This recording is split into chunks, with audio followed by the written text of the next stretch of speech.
புருவத்திடை உந்தன் பூ விரலால் தொட்டு எந்தன் உயிர் உணர்த்தி புன் செயல்கள் பதிவளித்து பூர்வநிலை அறிவறிய துரியம் தந்து கருவறிந்து அகத்தவத்தால் களங்கள் போக பெருங்கலத்தமர்த்தி கருவறிந்து அகத்தவத்தால் கலங்கள் போக பெருங்கலத்தமர்த்தி கருத்துடனே விளைவறிந்து 5 புலனை யாலும் கலை போதித்து கருத்துடனே விளைவறிந்து 5 புலனை யாலும் கலை போதித்து உருவத்தில் உயிரை உயிர்க்குள் உள்ள மெய்ப்பொருளை அறிவாய்க் காட்டி உருவத்தில் உயிரை உயிர்க்குள்ள மெய்ப்பொருளை அறிவாய்க் காட்டி ஒழுக்கத்தால் உலகினையே நட்பு கொள்ளும் அன்பு நெறி விளங்க வைத்து ஒழுக்கத்தால் உலகினையே நட்பு கொள்ளும் அன்பு நெறி விளங்க வைத்து திருத்தமொடு காயகற்பம் சீர் கர்மயோகம் உடற்பயிற்சி தந்து திருத்தமொடு காயகற்பம் சீர் கர்மயோகம் உடற்பயிற்சி தந்து சிந்தனையை உடல் நலத்தை சீரமைத்து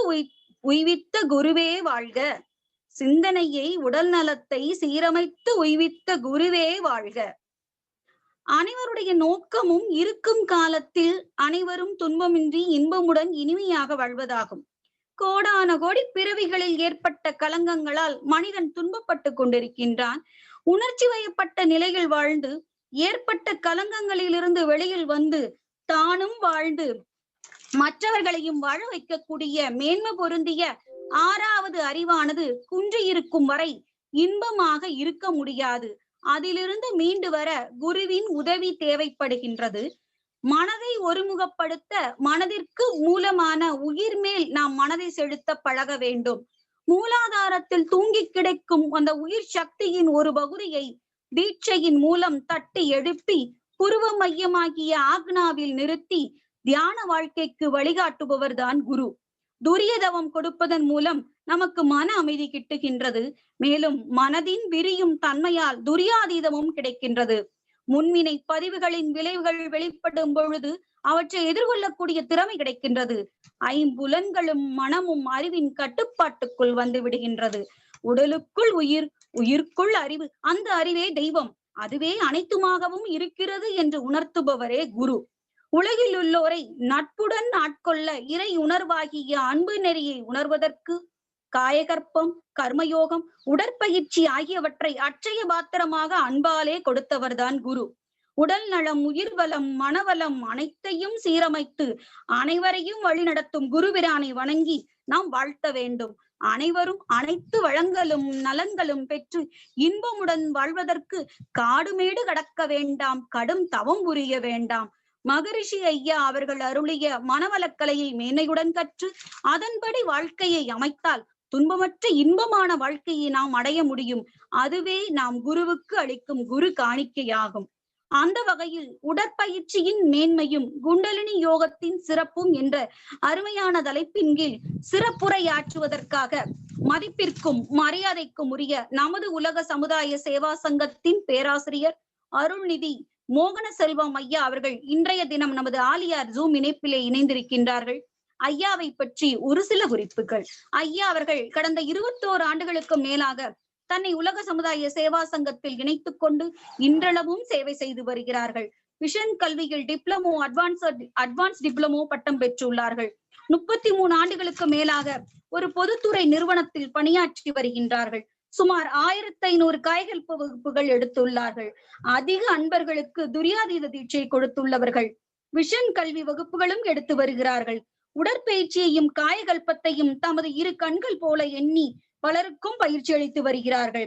தற்போது மாங்காடு அறக்கட்டளையின் செயலாளராக சேவை செய்து வருகின்றார்கள். 2018ஆம் ஆண்டில் ஆலியாரில் ஞானாசிரியர் விருதையும் பெற்ற பெருமைக்குரியவர்கள்.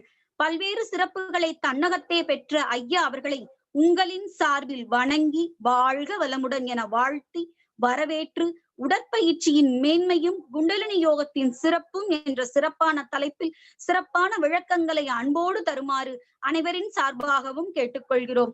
வாழ்க வளமுடன். குருவே துணை. என்னையான் அறிய வேண்டி இறைவா என் குருவாய் வந்தாய். சென்னியில் சிந்தை வைத்து சீர்தவம் முறையாய் செய்தேன். உன்னையே என்னுள் காட்டி உள் நிறைந்து அறிவாய் நின்றாய்.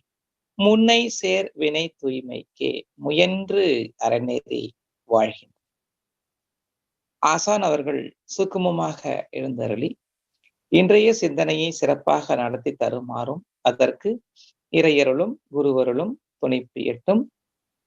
முதற்கண் உலக சமுதாய சேவா சங்கத்தின் தலைவர் எஸ்கேஎம் ஐயா அவர்களுக்கும் மற்ற அறங்காவலர்களுக்கும் இந்த இணைப்பில் கலந்துள்ள அத்துணை பேராசிரியர் பெருமக்களுக்கும் அன்பு உள்ளங்களுக்கும் எனது பணிவான வணக்கத்தையும் வாழ்த்துக்களையும் தெரிவித்துக் கொள்கிறேன். மேலும் என்னை உருவமாகவும் அருவமாகவும் வளர்த்து கொண்டிருக்கக்கூடிய எனது குருமார்களுக்கு இந்த உரையை சமர்ப்பணம் செய்கிறேன். வாழ்க வளமுடன். இன்றைய தலைப்பு உடற்பயிற்சியின் மேன்மையும் குண்டலினி யோகத்தின் சிறப்பு. வாழ்க வளமுடன். மகரிஷியினுடைய பயிற்சிகள்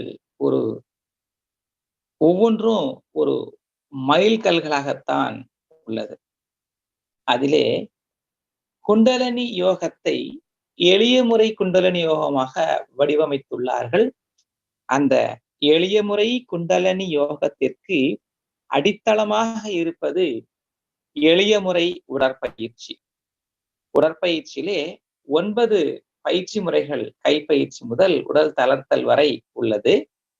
இதிலே ஒரு முக்கியமான குறிப்பிட்ட அசைவுகள் குண்டலினி யோகம் சிறப்பாக வருவதற்குண்டான நல்ல சூழலை அதிலே ஒளித்து வைத்திருக்கிறார்கள் மகரிஷி. நம்முடைய உடற்பயிற்சி பார்க்கும்போது எளிமையாக தோன்றும். இது உடலுக்கு சிறப்பான ஒரு பயிற்சியாக இருந்து கொண்டே குண்டலினி யோகம் சிறப்பாக வருவதற்குண்டான ஒரு நல்ல சூழலை இது உருவாக்குகிறது. இந்த உடற்பயிற்சியை தவிர்த்து குண்டலினி யோகம் செய்பவர்களுக்கு முழுமையான பலன் கிட்டுவது என்பது அரிது. ஆகையால் அடிப்படை பயிற்சியான உடற்பயிற்சியிலே உள்ள இந்த 9 நிலைகளையும் முழுமையாக செய்த பின்பு தவம் செய்வது சிறப்பு. அதற்குண்டான தன்மையை இதிலே மகரிஷி அவர்கள் புகுத்தி இருக்கிறார்கள். அதை பற்றி சிறிது நேரம் சிந்திக்க இருக்கிறோம். குறிப்பாக முதல் பயிற்சி கைப்பயிற்சி என்று சொல்லும் போது, கைப்பயிற்சியிலே கைகளை உயர்த்தி பிடித்து ஆழமாக மூச்சு விடுகிறோம். இதிலே நுரையீரலுடைய மேல் பகுதி நன்றாக விரிகிறது. தோள்பட்டைக்கு சிறப்பான நல்ல இரத்த ஓட்டம் கூடுதலாக கிடைக்கிறது. இது போல ஒவ்வொரு அசைவுகளிலேயும் விஞ்ஞானபூர்வமான நன்மைகள் இருந்தாலும் இந்த உடற்பயிற்சியிலே மெருகேற்றக்கூடிய அளவுக்கு இதிலே 6வது நிலை, அதாவது கைப்பயிற்சியிலே கண்களை திறந்து கொண்டு வலதுபுறமும் இடதுபுறமும் திரும்புவது போல ஒரு அசைவு பயிற்சியை கொடுத்துள்ளார்கள். அந்த பயிற்சியிலே குண்டலினி யோகம் சிறப்பாக வருவதற்குண்டான நிலையை அதிலே புகுத்தி இருக்கிறார்கள். எப்படி என்றால், அந்த பயிற்சி என்று பார்க்கும்போது 2 கால்களுக்கும் இடைவெளி ஒரு 1.5 அடி அளவு. வலது பக்கம் திரும்பும் போது வலது கால் தரையிலே வைத்து இடது காலை தூக்கி கட்டை விரலை தரையில அழுத்தம் கொடுத்து வலதுபுறமும், பிறகு நேராக வந்து இடதுபுறம் திரும்பும் போது இடது கால் தரையிலும் வலது கால் கட்டை விரலை அழுத்தம் கொடுத்து இடது பக்கம் திரும்புகிறோம். இது அசைவு. இந்த அசைவிலே என்ன சிறப்பு இருக்கிறது? இது மேலோட்டமாக பார்க்கும்போது இடுப்பு பகுதிக்கும் சீரான ஒரு இயக்கம் அடி வயிற்று பகுதிக்கும் கிடைக்கிறது.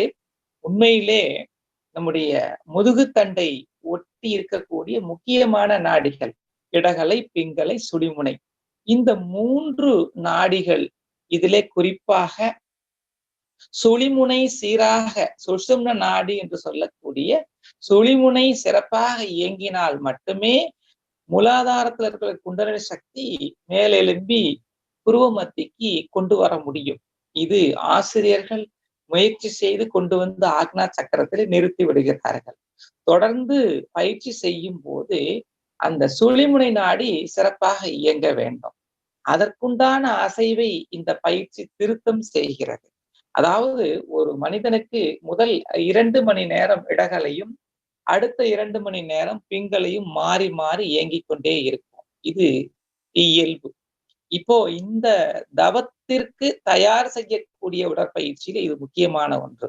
அதாவது ஒரு பயிற்சி செய்யக்கூடிய ஒரு மனிதனுக்கு இடகலை அல்லது பிங்கலை ஏதோ ஒன்று இயக்கிக் கொண்டிருக்கும். இந்த அசைவிலே வலது கால் தரையில வைத்து வலது புறம் திரும்பும் போது இடக்காலை அழுத்துகிறோம்.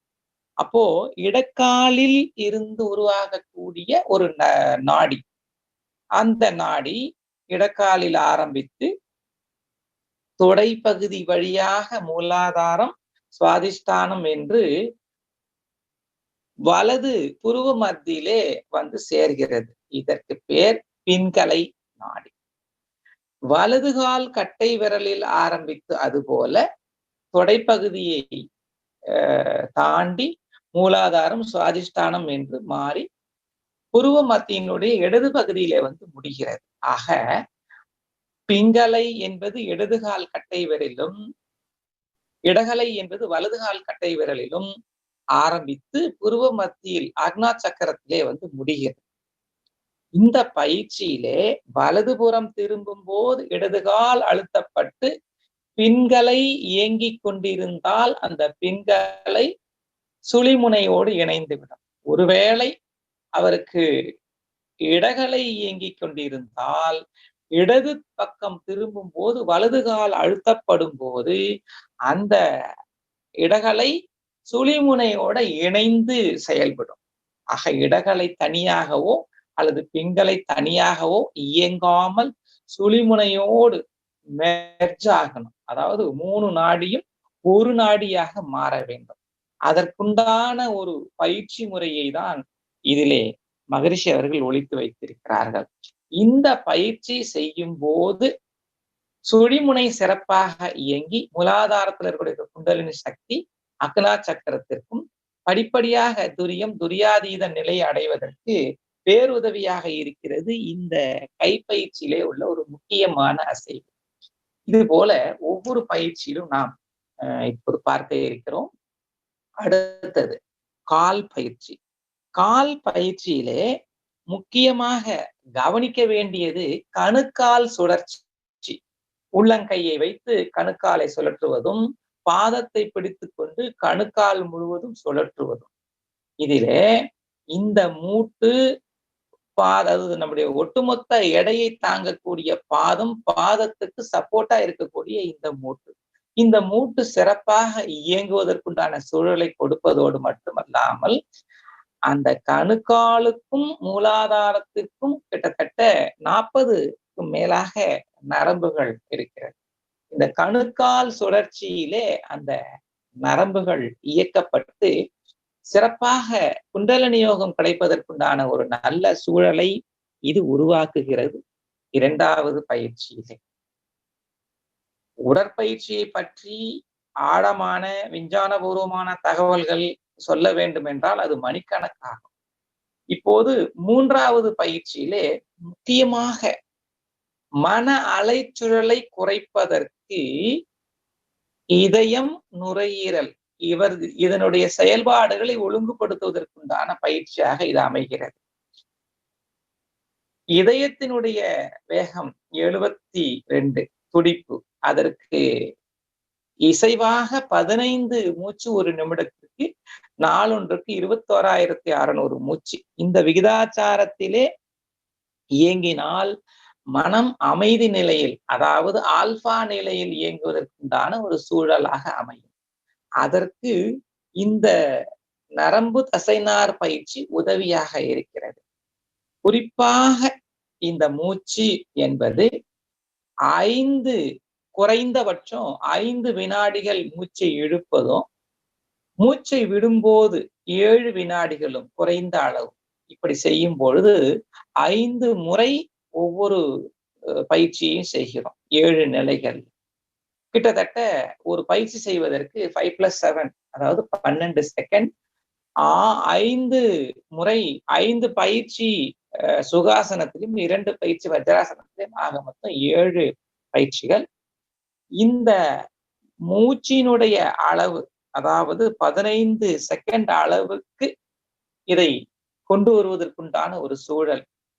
அப்போ இந்த மனம் ஆல்பா அலையும் ஆல்பா அலைக்கு உடைய நுண்ணிய நிலைக்கு வருவதற்குண்டான ஒரு சூழலை இது அமைக்கிறது. அதாவது மூச்சு பயிற்சியின் மூலம் நுரையீரலுடைய செயல்பாடுகளை ஒழுங்குபடுத்துவதன் மூலமாக இதயத்தினுடைய செயல்பாடை சீராக்கி உடலில் இரத்த அழுத்தத்தை ஒழுங்குபடுத்தி உடல் முழுவதும் சீரான இரத்த ஓட்டத்தின் மூலம் ஆக்சிஜனுடைய ஓட்டத்தை ஒழுங்குபடுத்தி உடலில் சம வெப்பநிலையில் இயங்குவதற்குண்டான ஒரு நல்ல சூழலை உருவாக்குகிறது.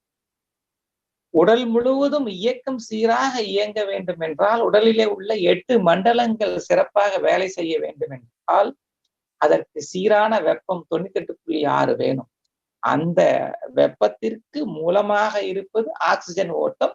அந்த ஆக்சிஜன் ஓட்டத்தை முறைப்படுத்துவது இரத்த ஓட்டம்.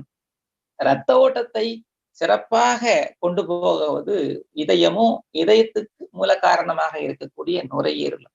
ஆக மகரிஷியினுடைய பார்வை நுரையீரலை ஒழுங்குபடுத்துவதன் மூலம் இருதயத்தையும் இரத்த ஓட்டத்தையும் அதன் மூலம் ஆக்சிஜனுடைய ஓட்டத்தையும் உடல் சம வெப்பநிலையில் இயங்கி 8 மண்டலங்கள் ஜீரணம் உள்பட கழிவு நீக்க மண்டலம் உள்பட 8 மண்டலங்களை ஒழுங்குபடுத்துவதன் மூலம் உடலிலே ஏற்படக்கூடிய தொய்வு, உடலிலே ஜீவகாந்தம் சீராக ததும்பி மனம் ஆல்பா அலையில் இயங்கி தவம் சித்திப்பதற்கு உதவியாக இருக்கிறது. இதிலே இந்த மூச்சு பயிற்சியிலே கடைசி நிலை உள்ளங்கையை வைத்து கண்கள் மேலே வைத்து ஆழமாக மூச்சை இழுத்து விடுவது. இதிலே கவனிக்க வேண்டியது மனம் நுரையீரலை கவனிக்கிறது. மூச்சு பயிற்சியிலே இந்த உள்ளங்கை கண்கள் மேலே பொத்தும் போது கரெக்டா புருவம், புருவ மத்தி, கண்கள், நாசி இந்த பகுதிகள் எல்லாம் இந்த உள்ளங்கை கரெக்டா படுது. இந்த புருவம், புருவ மத்தி, கண்கள் மற்றும் நாசி இந்த இடத்திலிருந்து புறப்படக்கூடிய நரம்புகள் மூலாதாரத்திற்கு செல்கிறது. இந்த போஸ்டர், இந்த நிலையை வைக்கும் போதே மூலாதாரத்துக்கு சரியான இணைப்பு கிடைத்து குண்டலினி சக்தி மேல் எழும்புவதற்கு உறுதுணையாக இருக்கிறது இந்த பயிற்சி.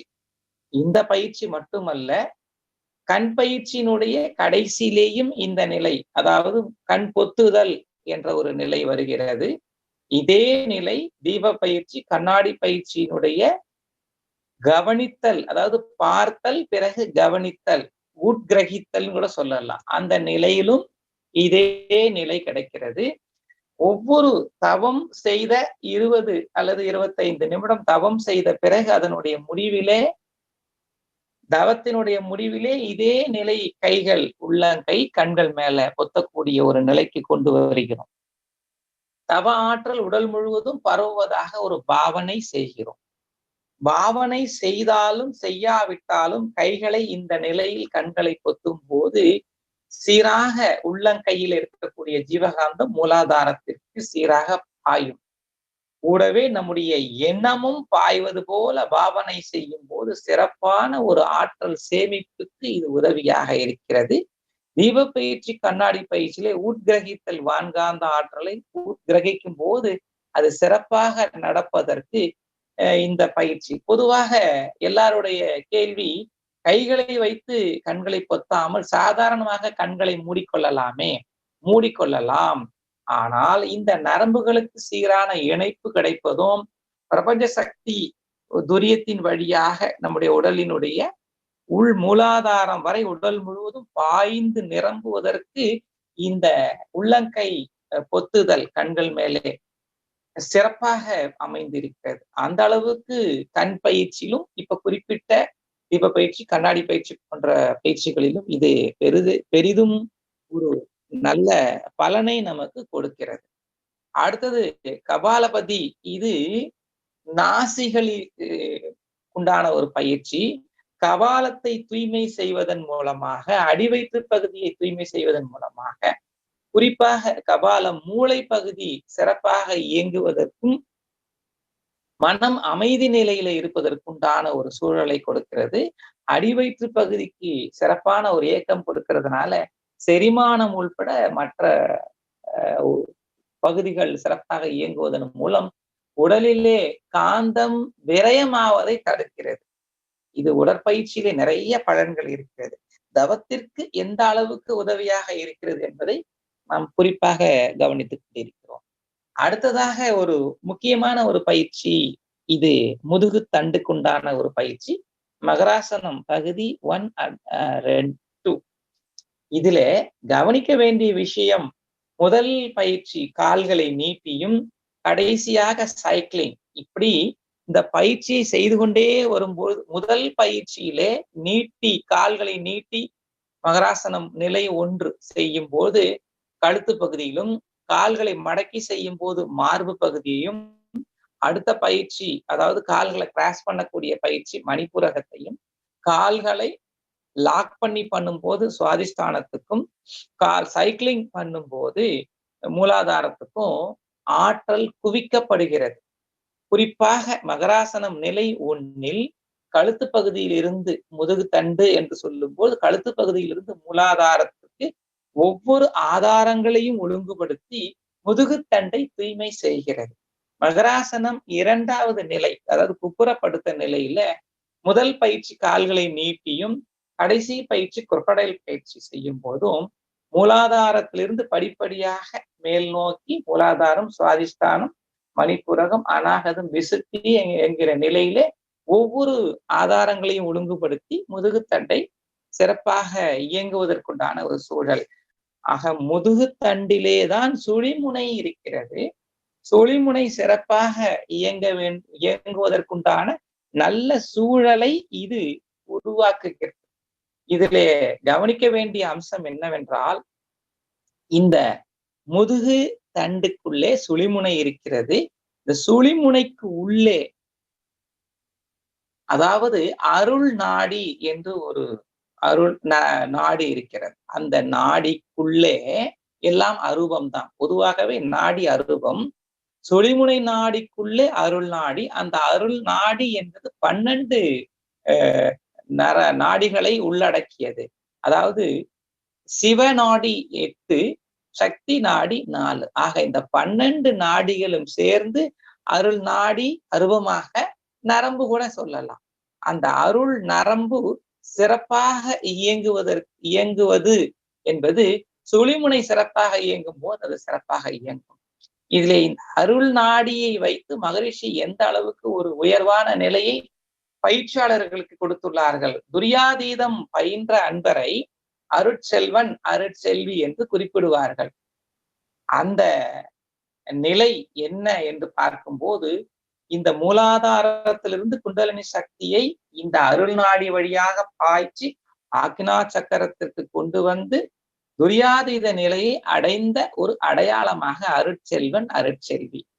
இந்த நரம்பை இயக்குவதற்காக மற்றவர்களுக்கு கற்பிப்பவர்கள் அருள் நிதி என்ற ஒரு பட்டமும் கொடுத்திருக்கிறார்கள். அந்த அருட்செல்வன், அருள் நிதி என்று சொல்லக்கூடியது அருள் நாடியை இயக்க தெரிந்தவர்கள், அருள் நாடியை இயக்குவதற்குண்டான பயிற்சி கொடுப்பவர்கள், நிதியாக கொடுப்பவர்கள்.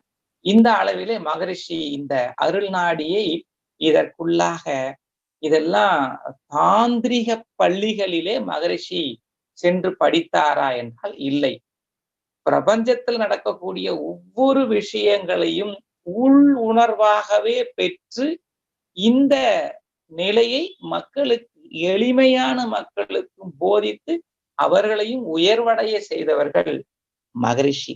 அந்த வகையிலே மகராசன பயிற்சியின் மூலம் சுழிமுனை நாடியை ஒழுங்குபடுத்தி, குறிப்பாக இந்த பயிற்சி மகராசனம் மற்றும் காயகல்ப பயிற்சி இரண்டிலுமே இந்த சுழிமுனை சிறப்பாக இயங்குவதற்குண்டான நல்ல சூழலை ஏற்படுத்தி அருள் நாடி சிறப்பாக இயங்குவதற்குண்டான சூழலை உருவாக்கி இருக்கிறார்கள் மகரிஷி.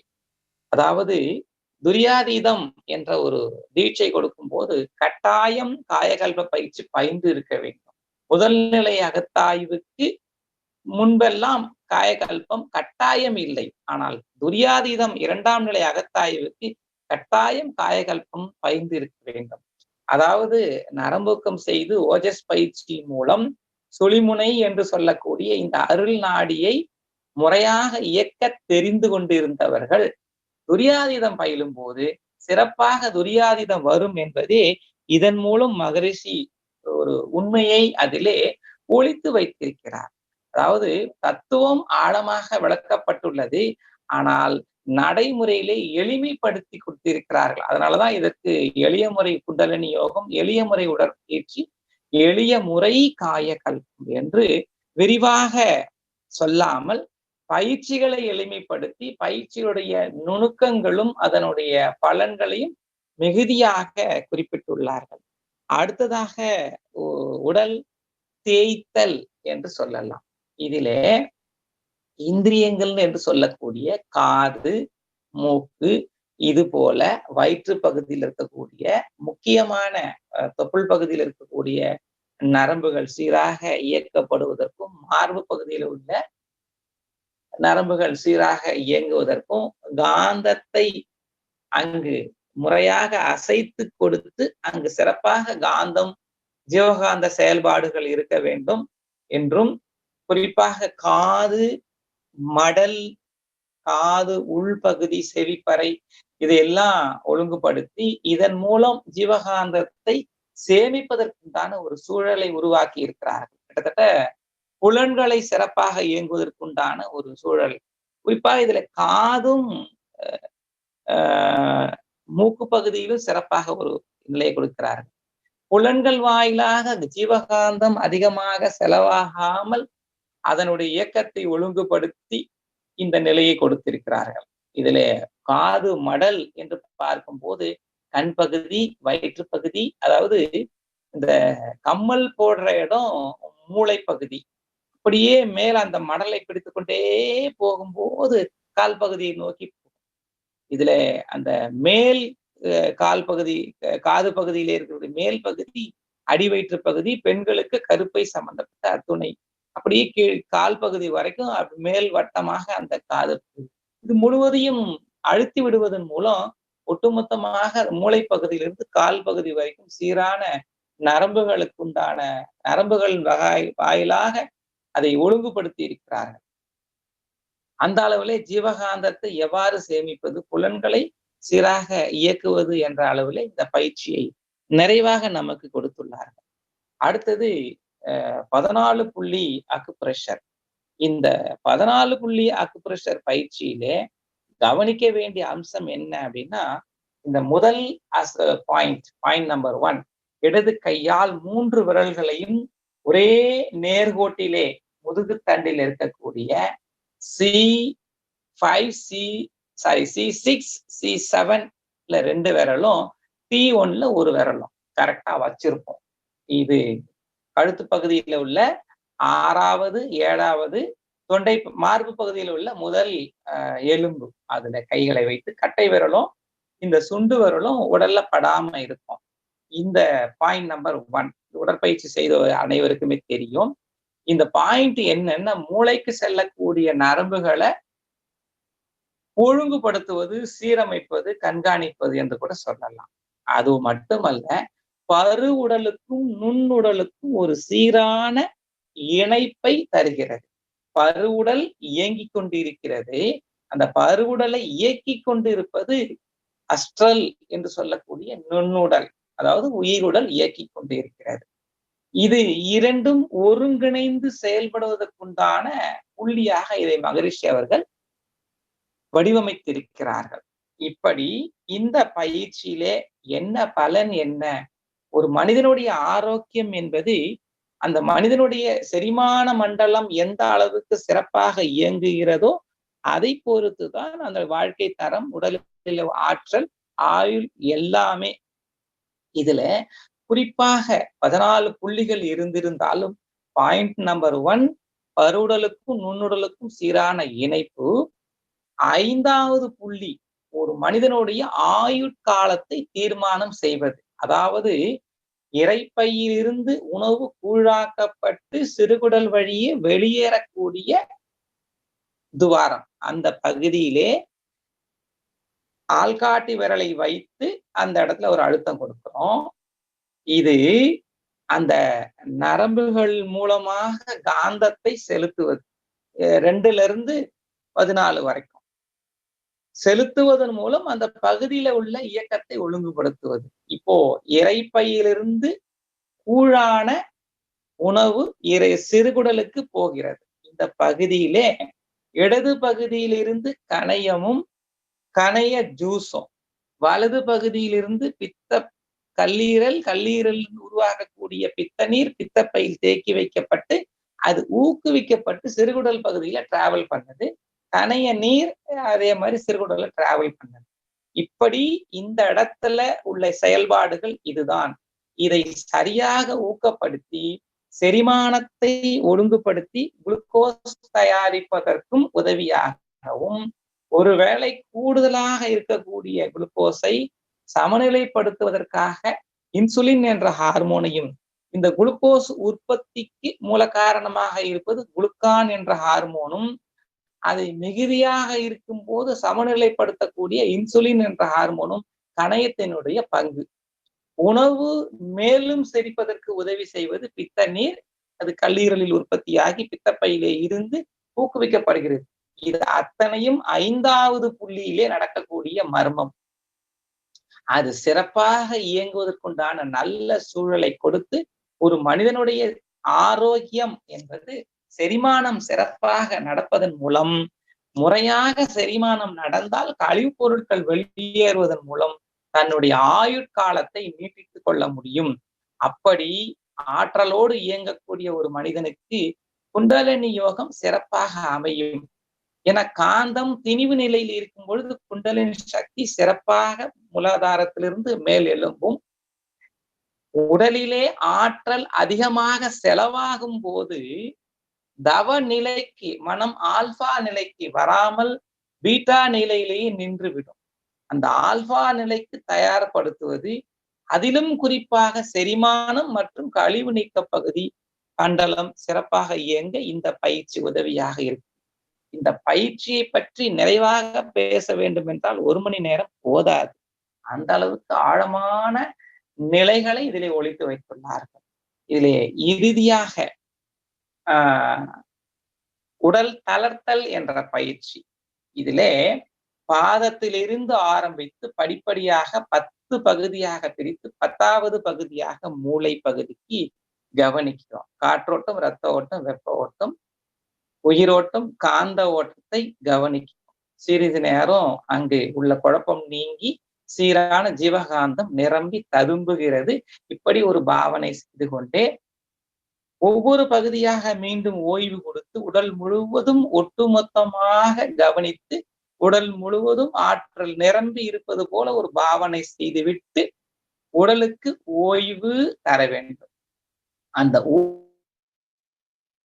தரக்கூடிய நிலையிலே பருவுடலை மறக்க வேண்டும்.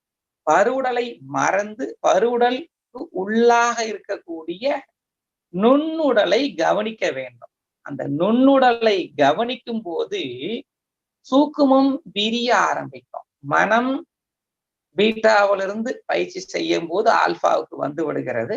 அதிலும் குறிப்பாக உடலை மறந்து, அதாவது பருவுடலை மறந்து நுண்ணுடலை கவனிக்கும் போது நிச்சயமாக ஆல்பாவினுடைய நுண்ணிய நிலைக்கு போக முடியும். அதிலே நேரம் கொடுத்து ஒரு 12 நிமிடத்திற்கு மேலாக இந்த பயிற்சியை எடுக்கும் போது கிட்டத்தட்ட ஒரு 15 நிமிடம் 20 நிமிடம் மொத்தமாக இந்த உடற்பயிற்சியை, உடல் தளர்த்தல் பயிற்சிக்கு மட்டும் மினிமம் 12 இருந்து அதிகபட்சமாக 20 நிமிடம் போதும். அப்போ ஒரு தூக்க நிலைக்கு போக வேண்டும். சோ முதல்ல பருவுடலை கடக்கிறோம், அதுக்குள்ள நுண்ணுடலுக்கு போறோம். நுண்ணுடலில் இருந்து இன்னும் நுணுகி காந்த உடலை கவனிக்க வேண்டும். அந்த காந்த உடலுக்கு உள்ளாக இருக்கக்கூடிய அறிவு, அதாவது இறைத்துகள் தொகுப்பைத்தான் காந்த உடல் என்று சொல்கிறோம்.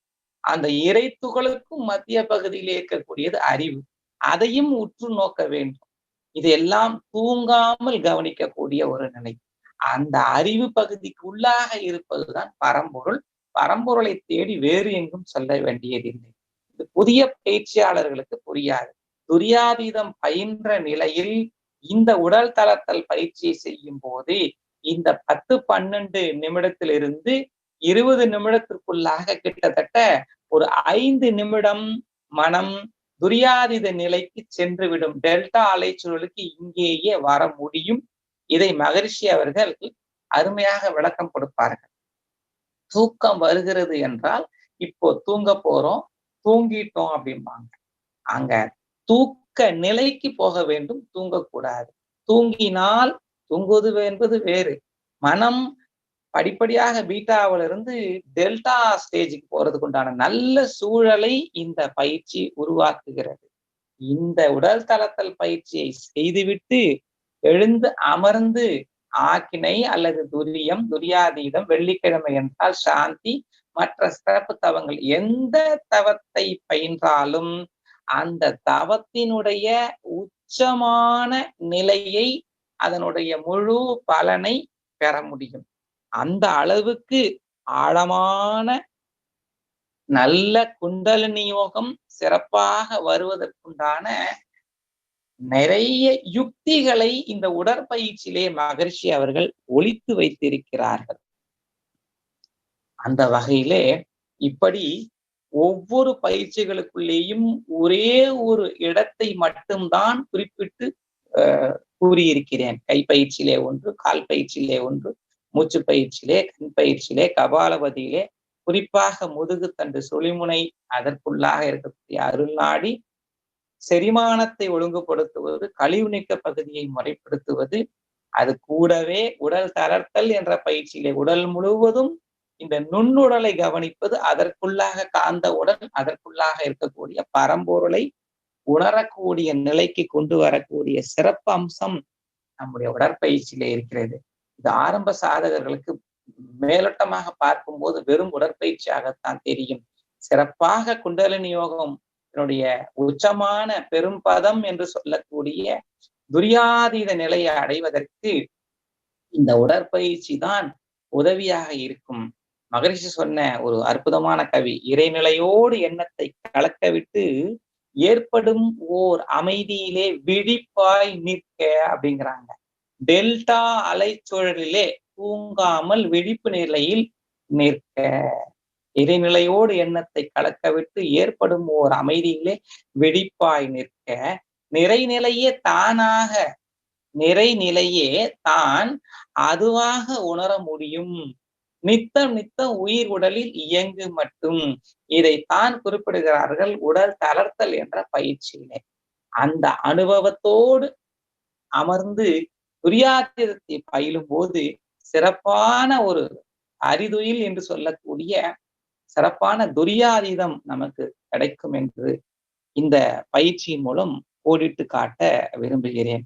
மகரிஷி இது போல நிறைய விளக்கங்கள், நிறைய தத்துவங்கள் இயல்பாக எளிதாக கொடுத்திருக்கிறார்கள். அந்த வகையிலே பார்க்கும்போது குண்டலினி யோகத்தினுடைய சிறப்பு நமக்கு அமைய வேண்டும் என்றால் 20 நிமிடம் கண்களை மூடிக்கொண்டு அமர்வது தவம் அல்ல. அந்த தவ 20 நிமிடத்திலே அல்லது 25 நிமிடத்திலே 2 நிமிடம் 3 நிமிடம் நமக்கு ஒரு உச்சமான துரியாதீத நிலை கிடைத்தது என்றால் பெரிய சிறப்பம்சம். அப்படி ஒரு உச்சமான பலனை, பெரும் பதத்தை, இறைநிலையை அடைவதற்கு நாம் நித்தம் நித்தம் பழக வேண்டும். அந்த பழக்கத்திற்கு அடிப்படையாக இருப்பது மகரிஷி கொடுத்த கொடை எளிய முறை உடற்பயிற்சியே என்று கூறி இதுகாரும் செவிமடுத்த அத்துணை அன்பு உள்ளங்களுக்கும், இந்த வாய்ப்பை உருவாக்கி கொடுத்த அத்துணை அன்பு உள்ளங்களுக்கும் நன்றி கூறி உங்கள் அனைவருக்கும் என்னுடைய புத்தாண்டு வாழ்த்துக்களையும் கூறி இந்த உரையை நிறைவு செய்கிறேன். வாழ்க வளமுடன், வாழ்க வளமுடன், வாழ்க வளமுடன்.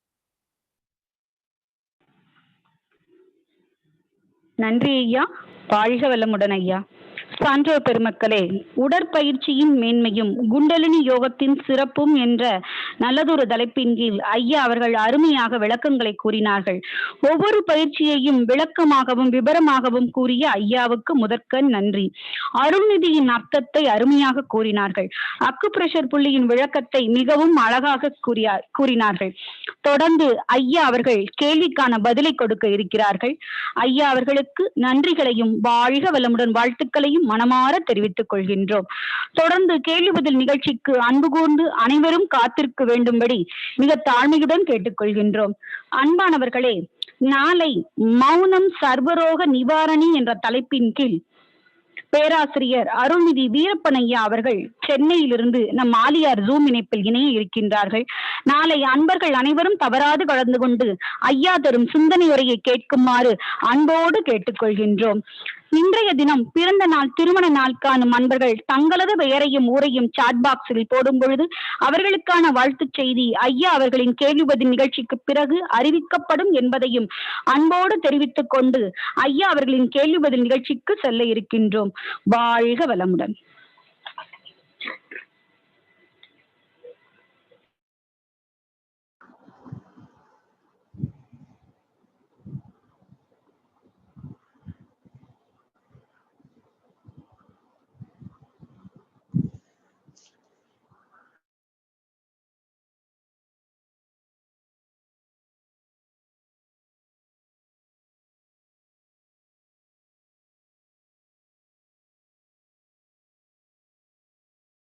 வாழ்க வளமுடன். அன்பானவர்களே, உலக சமுதாய சேவா சங்கத்திற்கு குரு காணிக்கைகள் அன்பர்கள் நிறைய தந்து கொண்டிருக்கிறார்கள். இந்த குரு காணிக்கைகளை நீங்கள் எப்படி இணையதளம் வழியாக செலுத்துவது என்பது குறித்த ஒரு சிறிய வீடியோ தொகுப்பினை இப்பொழுது பார்க்கலாம். வாழ்க வளமுடன். அன்பானவர்களே, குரு காணிக்கைகள் வரவேற்கப்படுகின்றன. தாங்கள் செலுத்தும் மதிப்புமிக்க குரு காணிக்கைகள் உலக சமுதாய சேவா சங்கத்தின் பல்வேறு பயன்பாடுகளுக்கு செலவிடப்படுகின்றன. இந்த இக்கட்டான சூழலில் தங்களின் குரு காணிக்கைகள் உலக சமுதாய சேவா சங்கத்திற்கு பேருதவியாக அமையும். தாங்கள் செலுத்தும் குரு காணிக்கைகளை கூகுளில் vedhathri.edu.in என்று டைப் செய்து திரையில் தெரியும் இணைய பக்கத்தில் டொனேட் என்னும் பட்டனை கிளிக் செய்தால் பணம் செலுத்தும் விவரம் தெரியும். இதில் நீங்கள் விரும்பிய தொகையை டைப் செய்த பின்பு தங்களின் பெயர், தங்களின் சரியான மின்னஞ்சல் முகவரி மற்றும் மொபைல் நம்பர் டைப் செய்த பின்பு பே பட்டனை கிளிக் செய்தால் தங்கள் டெபிட் கார்டு அல்லது credit card, net banking, UPI QR மற்றும் இன்டர்நேஷனல் பேமெண்ட்ஸ் இதன் மூலம் குரு காணிக்கைகளை செலுத்தலாம். நீங்கள் பணம் செலுத்தியதற்கான ரசீது உங்கள் மின்னஞ்சல் முகவரிக்கு வந்துவிடும். நன்றி. வாழ்க வளமுடன். அன்பானவர்களே, தற்பொழுது ஆழியார் அறிவுத்திருக்கோயிலில் முழுமை நல வாழ்விற்கு மனவளக்கலை யோகா, மௌனம் மற்றும் அகத்தாய்வு பயிற்சிகள் மிகவும் பாதுகாப்போடு நடந்து வருகிறது. அரசின் வழிகாட்டுதலின்படி கோவிட்-19 தொடர்பான அனைத்து பாதுகாப்பு நடவடிக்கைகளுடன் உடலுக்கும் மனதுக்கும் இதமளிக்கும் இயற்கை எழில் சூழ்ந்த ஆழியார் அறிவுத்திருக்கோயிலில் நடைபெற்று வரும் மனவளக்கலை யோகா பயிற்சிகளில் இணைந்திடுவோம். மனவளக்கலை யோகா அடிப்படை பயிற்சி மாதம் முழுவதும் மௌனம் நடைபெற்று வருகிறது. அன்பானவர்களே, கூகுள் பிளே ஸ்டோருக்குள் சென்று அன்பொழி என்னும் ஆப்பை டவுன்லோட் செய்து எவ்வாறு பயன்பெறுவது என்பது குறித்த ஒரு வீடியோ தொகுப்பினை இப்பொழுது நாம் பார்க்கலாம். வாழ்க வளமுடன்.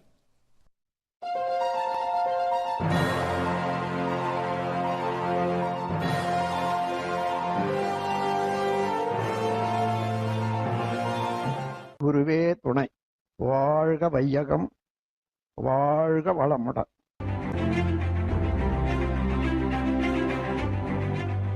உலக சமுதாய சேவா சங்கம் பெருமையுடன் வழங்கும் அன்பொலி ஆப். இந்த செயலியை பதிவிறக்கம் செய்து கொள்ள கூகுள் பிளே ஸ்டோரில் சென்று அன்பொலி என டைப் செய்து இன்ஸ்டால் செய்யவும். இதன் மூலம் உங்கள் கைபேசியில் புதிய கணக்கை உருவாக்குங்கள். இப்பொழுது உங்கள் கணக்கிற்கு உள்நுழைய மின்னஞ்சல் அல்லது அலைபேசி எண் அல்லது அன்பொலி சந்தா எண் இவற்றில் ஏதேனும் ஒன்றை பதிவு செய்து தங்கள் கடவுச்சொல்லை பதிவு செய்யவும். அன்பொலி சந்தா எண்ணை பதிவு செய்தால் அதே எண்ணை கடவுச்சொல்லுக்கும் பயன்படுத்த வேண்டும். உள் நுழைந்த பின்பு சமீபத்திய செய்திகள், இதழ்கள், வீடியோக்கள், தவங்கள் இவைகளை காணலாம். மேலும் பேராசிரியர்களின் விபரங்கள், அறக்கட்டளை முகவரிகள், நன்கொடை செலுத்தும் வசதி, செலுத்திய விபரம் இவைகளை காணலாம்.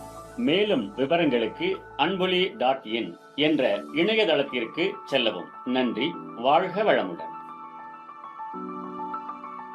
அன்பானவர்களே, மகரிஷி எழுதிய நூல்கள், ஸ்டிக்கர்ஸ், சிடிக்கள் மற்றும் யூனிஃபார்ம் இவைகளையெல்லாம் நீங்கள் ஆன்லைன் மூலமாக பெறுவதற்கு store.vedhathri.edu.in என்னும் இணையதளத்திற்குள்ளாராக சென்றால் ஆன்லைன் மூலமாக இந்த பொருட்களை எல்லாம் நீங்கள் பெற்றுக்கொள்ளலாம். ஆழியாரிலிருந்து உலக சமுதாய சேவா சங்கத்தின் மூலமாக ஆன்லைன் ஃபவுண்டேஷன் கோர்ஸ் நடத்தப்பட்டு வருகிறது. இது ஒவ்வொரு மாதமும் 1ஆம் தேதியிலிருந்து 12ஆம் தேதி வரையிலும் மற்றும் 16ஆம் தேதியிலிருந்து 27ஆம் தேதி வரையிலும் 2 பயிற்சி வகுப்புகள் நடைபெறுகிறது. அதாவது தமிழிலும் ஆங்கிலத்திலும் நடைபெறுகிறது. இது குறித்த விவரங்களை நீங்கள் தெரிந்து கொள்வதற்கு www.kundaliniyoga.edu.in என்ற இணையதளத்திற்குள்ளாக சென்று பார்க்கலாம். மேலும் vision@vedatri.ac.in என்ற இமெயில் முகவரி மூலமாகவும் நீங்கள் தொடர்பு கொண்டு விவரங்களை தெரிந்து கொள்ளலாம். இதற்குரிய தொலைபேசி எண் 9385923733 என்ற தொலைபேசியில் நீங்கள் தொடர்பு கொண்டு விவரங்களை தெரிந்து கொள்ளலாம். நன்றி. வாழ்க வளமுடன். வாழ்க வளமுடன். தற்போது WCSE IT மூலம் காயகல்ப யோகா வீட்டிலிருந்தே நீங்கள் ஆங்கிலத்தில் கற்றுக்கொள்ளலாம். கூகுள் பிளே ஸ்டோரில் காயகல்ப யோகா என்னும் ஆப்பை உங்கள் கைபேசியில் டவுன்லோட் செய்து கொள்ளுங்கள். பின்னர் உங்களின் பெயர், மின்னஞ்சல் முகவரி, பாஸ்வேர்டு, மொபைல் நம்பரை டைப் செய்து புதிய கணக்கை உருவாக்குங்கள். பின்னர் காயகல்ப யோகா ஃப்ரீ என்பதை கிளிக் செய்து அதில் காயகல்ப யோகா விளக்கங்களை இலவசமாக பார்த்து தெரிந்து கொள்ள முடியும். For centuries, scientists and philosophers have been preoccupied in finding answers for 3 important questions. Why do we age? Why do we fall sick? And why do we die? Kayakalpa Yoga offers a systematic and scientific insight into the analysis of each of these 3 questions. What is Kayakalpa?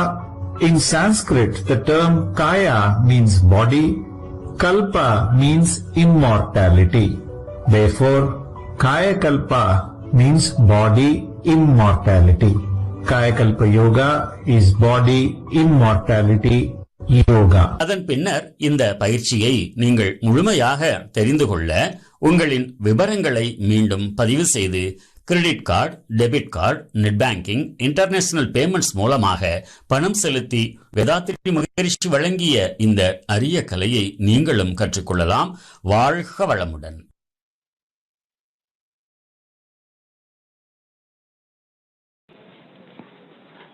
வாழ்க வளமுடன். அன்பானவர்களே, நேற்றைய தினம் அதிக அன்பர்கள் குரு காணிக்கை வழங்கி மகிழ்ந்திருக்கின்றார்கள். இன்றும் அன்பர்கள் குரு காணிக்கை வழங்கி வருகின்றார்கள். அனைத்து அன்பர்களுக்கும் நன்றிகளையும் வாழ்க வளமுடன் வாழ்த்துக்களையும் குருவின் நினைவிலிருந்து வாழ்த்தி மகிழ்கின்றோம். தாங்கள் அளிக்கும் குரு காணிக்கைக்கு வருமான வரித்துறையின் ATGயின் படி வருமான வரி விலக்கு உண்டு என்பதையும் அன்புடன் தெரிவித்து மகிழ்கின்றோம். வாழ்க வளமுடன். தற்போது ஐயா அவர்கள் கேள்விக்கான பதிலை தர இருக்கின்றார்கள். கேள்வி கேட்கும் அன்பர்கள் தங்களது கைபேசியில் தாங்கள் அன்மியூட் செய்து கொண்டு பெயரையும் ஊரையும் தெரிவித்து கேட்கும் கேள்விகளை சுருக்கமாக கேட்குமாறு தாழ்மையுடன் கேட்டுக்கொள்கிறோம். அனைத்து அன்பர்களுக்கும் அது பயனுள்ளதாக அமையும் என தெரிவித்து மகிழ்கின்றோம். வாழ்க வளமுடன்.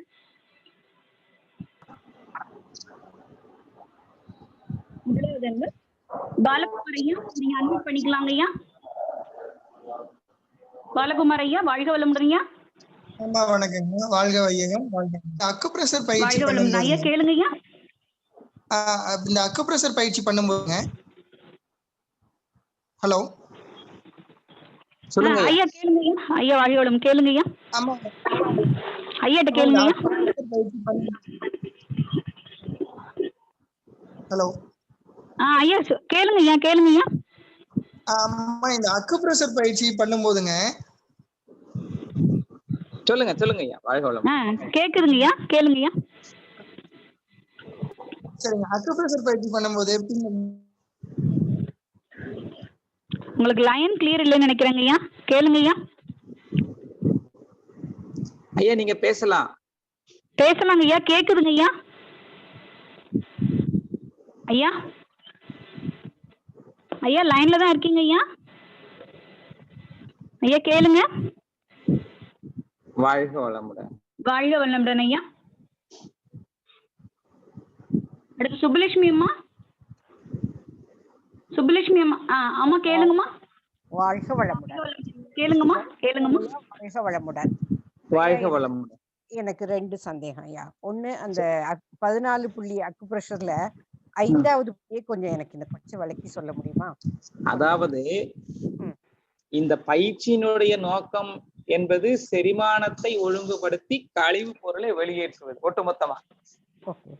இதுல 2, 3, 4 என்பது இரைப்பையில உள்ள உணவு கூழாவதற்கு உதவி. அது ரசம் அப்படிங்கிற நிலை மாறி சிறுகுடலுக்கு பாஸ் ஆகுது. இது ஒரு செயல்பாடு. இந்த ப்ராசஸ் நடக்கும் போது பித்தப்பையிலிருந்து பித்த நீர் சேர்ந்து அதோட டிராவல் பண்ணும் சிறுகுடல்ல. அதே நேரத்துல இடது பக்கம் கணையத்துல இருந்து கணைய ஜூஸ் டிராவல் பண்ணி அடுத்த செரிமானத்துக்கும் அடுத்த நிலைக்கும் அது உதவி செய்யுது.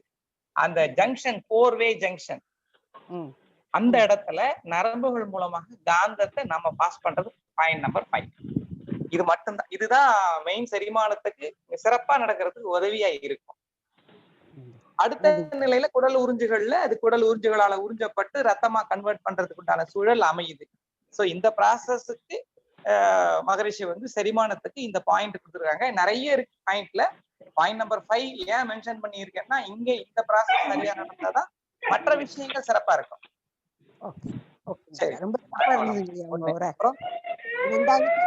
அருட்செல்வன், அருள்நிதி ரெண்டுக்கும் உள்ள வேறுபாடு சொன்னீங்க. கொஞ்சம் இன்னொரு வாட்டி சொல்ல முடியுமா? அதாவது சுழிமுனை நாடி,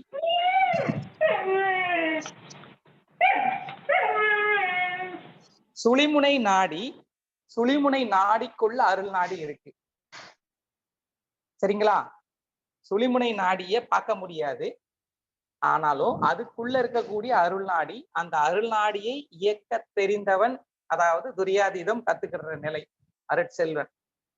அதை கற்றுக் கொடுப்பவர்கள், அந்த அருள் நாடி இயங்கணும்னா சுழிமுனை சிறப்பா இயங்கினாதான் அருள் நாடி இயங்கும். சோ அதனால துரியாதீதம் கற்றுக்கொண்டவர்கள், துரியாதீதம் கற்றுக் கொடுப்பவர்கள். அந்த காலத்துல அருள்நிதிகளே துரியாதீத தீட்சைக்கு உதவி செய்வாங்க. இதுதான் அங்க மென்ஷன் பண்ணி இருக்கிற விஷயம். அருட்செல்வன், அருட்செல்வி. வாழ்க வளமுடன்.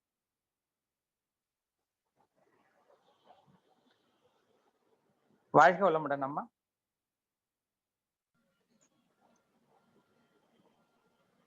வாழ்க வளமுடன். ஜெயக்குமாரி அம்மா, நீங்க கேள்வி கேளுங்கம்மா.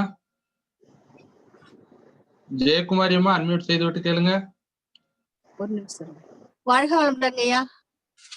வாழ்க வளமுடன். ரொம்ப சிறப்புங்க. உடற்பயிற்சியின் மேன்மையும் குண்டலினி யோகத்தின் சிறப்பையும் ரொம்ப நல்லா, ஒவ்வொரு பயிற்சிக்கும் நல்லா தெளிவா விளக்கம் கொடுத்தீங்க. ரொம்ப நல்லா இருந்தது. எனக்கு ஒரு சந்தேகம் என்னன்னு பாத்தீங்கன்னா, அந்த சூக்கும உடல் பிரியுதுன்னு சொன்னீங்க இல்லைங்க, அது கொஞ்சம் விளக்கம் சொல்லுங்க. புரியல, உங்க கேள்வி புரியல. ரிலாக்ஸேஷன் பண்ணும்போது நம்ம உணர்வையும் சொன்னீங்க இல்லைங்களா, ஒவ்வொரு பாடியும் சூக்கும உடல், நுண்ணுடல், காந்த உடல், அதை கொஞ்சம் சொல்லுங்க. நன்றிங்க. வாழ்க வளமுடன். வாழ்க வளமுடன். அதாவது பருவுடல் என்பது செல்களின் தொகுப்பு இல்லையா? அந்த செல்கள் உள்ள என்ன இருக்குன்னா, ஒரு செல் என்பது உயிர்த்துகளின் தொகுப்பு. அப்ப செல்ல கூர்ந்து கவனிச்சோம்னா அதுக்குள்ள இருக்கிற உயிர்த்துகள் நமக்கு தெரிஞ்சா செல்லு தெரியாது. அப்ப பருவுடலை மறந்து சூக்கும உடல் அப்படின்னு சொல்லக்கூடிய அந்த உயிர் உடலை நுண்ணுடலை கவனிக்கணும்.